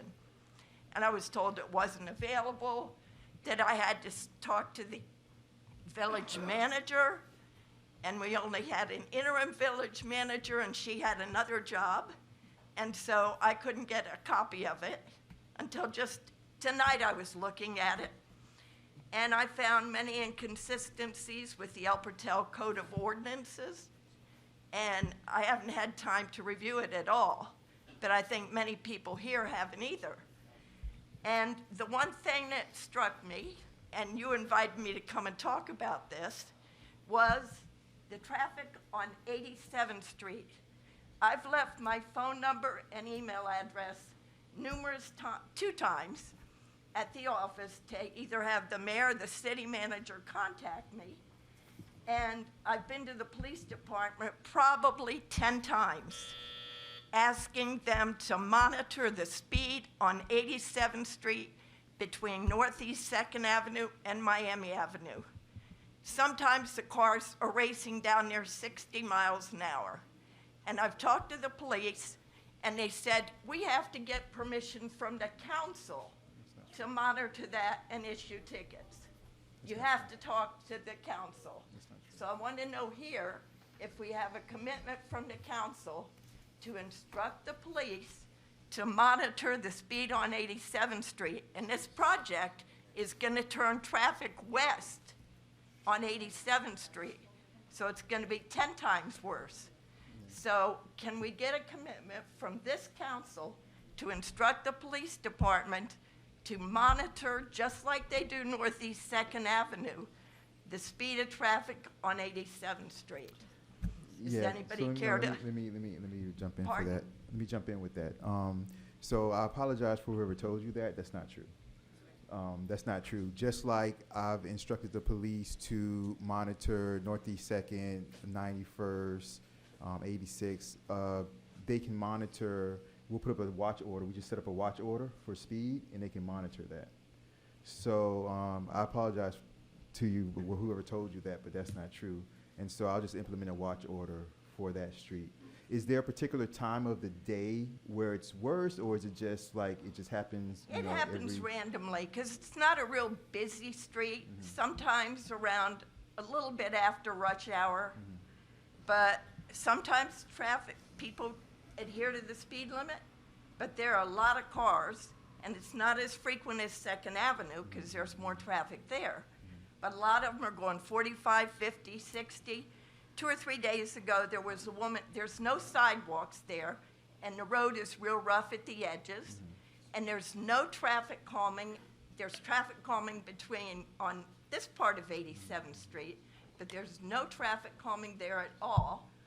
And there was a woman with a baby carriage, and she can't ride through the grass. Because there's no sidewalk. She was in the street, and a guy, I swear he was going 65. He went by her and he missed her by this much. Okay. And I immediately went to the police department, and I forget the policeman's name, and he said, if I can use your driveway to monitor, I'll try to do that. But I never saw anybody again. Yeah, if you ever run into anything and you need something taken care of right away, people call me all the time. I did give her your and information. I jump right on whatever it is. I did give her your information, but Okay. I think it was important for her to state her statement. Okay. When she did come to address it to me, I told her the same thing. It's not true. That's not the way it works. Yeah. But I also wanted her to be heard since the council is meeting here. Yeah, well, I've talked, the policeman said I said, maybe you don't want to give neighbors tickets. If you don't, give them a warning once, give them a warning twice, then give them a ticket. But I don't think it's neighbors. I think it's people cutting through from Miami Avenue to 2nd Avenue or 2nd Avenue to Miami Avenue. So I have great concern that you're turning the traffic west on 87th Street from your school. That will increase it greatly. And what they're always trying to do is beat that light. You know, they see the light gonna turn red, so they'll floor it. And it's just, I hate it, you know, and I've probably been by 10 or 12 times, and I have never seen a ticket issued, nor have I seen a policeman monitoring that street. So I'm just praying by coming here and voicing it publicly. It that will be addressed with the police That it will be department. addressed. So I appreciate it. And I hope in the future you give notice of these meetings. I just asked the attorney, the one I was discussing with you, that's the one that's in our code, which is the courtesy notice. Mr. Fernandez has done other projects like the Cavista, and he knows the noticing, how it goes. And I think you said there's signs, but they're not visible. They're behind trees. They also have to be a certain, yes. At, you know, a level where you can't see it. I saw one for, I think, January 15th. I don't know what it was about. And it was on the project property. And it was not, the print is this big. You have to get out of your car. You have to go down and bend down to look at it. You have a neon sign here at the Village of El Portal. 2 weeks before you have a formal hearing where a decision is going to be made, you should have that neon sign advertising this hearing the whole time, so the whole village has an opportunity to learn about the meetings. Well, I'm glad you're here, and I'm glad we had that Thank you. discussion. I appreciate it. Anyone else for public comment? Going once. Anyone else public comment? Going twice. We've been going 3.5 hours. Public comment for the last time. Okay, we're gonna close public comment. All right, you guys, so we have town halls coming up. For the council, do we have any last questions or comments before I ask for a motion to adjourn? I have one good and welfare. Go ahead. The other day I was traveling north on Biscayne Boulevard. I saw a CPB officer in a parking lot with a car pulled over. Officers out talking to two individuals. It just seemed odd that a CPB officer was doing a traffic stop. So I pulled into a KFC parking lot where the traffic stop was, and I started filming, keeping my distance. It went on for a while. They kept looking at the license plate, kept asking about, there was like a Walgreens bag in the car, kept going through that. Two guys look like regular guys. At one point, they started giving each other hugs, so I figured one of them was going away. Proved to be the case. All went down very civilly. The CPB officer allowed the person that he was detaining to keep his cell phone, did not put him in handcuffs. After the officer left with one of the individuals, the other was left with the vehicle. So I went and talked to him. I said, what they make contact with you for? What was this stop about? So you know how every freaking person in Miami-Dade County has multiple registration stickers on their license plate in each of the four corners? That's what a CPB officer pulled over somebody in Miami-Dade County for, and then as an excuse to detain them. Guys, I don't know how to tell you this, so I'm just going to tell you it like this. I'm going to explain to you exactly why every white person in this country who voted for Trump is a racist piece of shit. I'm going to tell you that right now. How do you wink at a nigger? How do you wink at a nigger? Oh my God, please stop. All right, motherfuckers? I learned that from a 10-year-old son of a police detective in my hometown growing up. His father, a police detective, his best friend, another fucking police detective. All right? My entire existence growing up, yeah, walk away. Walk away. Do it. Walk away. We're coming. Everyone's in the streets, all right? I never heard either one of these detectives say anything other than the N-word when they were talking about black people. Not once. Not once ever.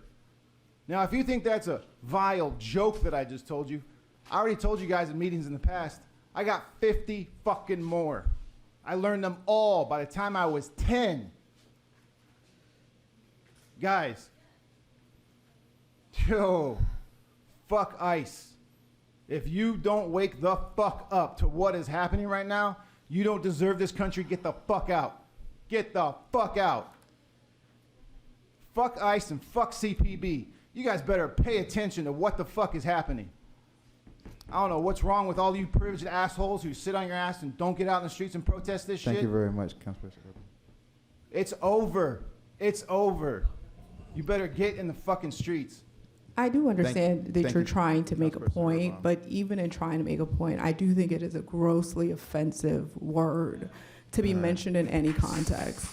And it needs to be put in white people's faces that this is what's happening. But I'm not a white person, and it's being put in my face, and I find it offensive. So I'll personalize it for you, that even though I understand that you're trying to make a statement, I actually don't understand it, but it appears as though you're trying to make a statement.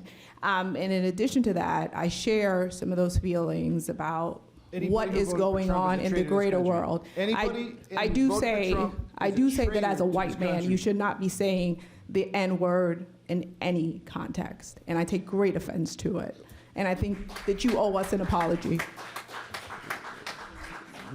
I will certainly apologize. I mean no offense to anyone other than white Christians who voted for Trump. All right, you guys. Do I have a motion to adjourn? I have a motion to adjourn by committee member Lightfoot Ward. Do I have a second? Second. I have a second. Was that Councilperson Committee Member Urban? Was that okay? Second by Committee Member Winters. All in favor say aye. Aye. All opposed say nay. Hearing none. The Planning and Zoning Committee meeting for Thursday, January 22nd, 2026 is adjourned at 10:04 p.m. Thank you.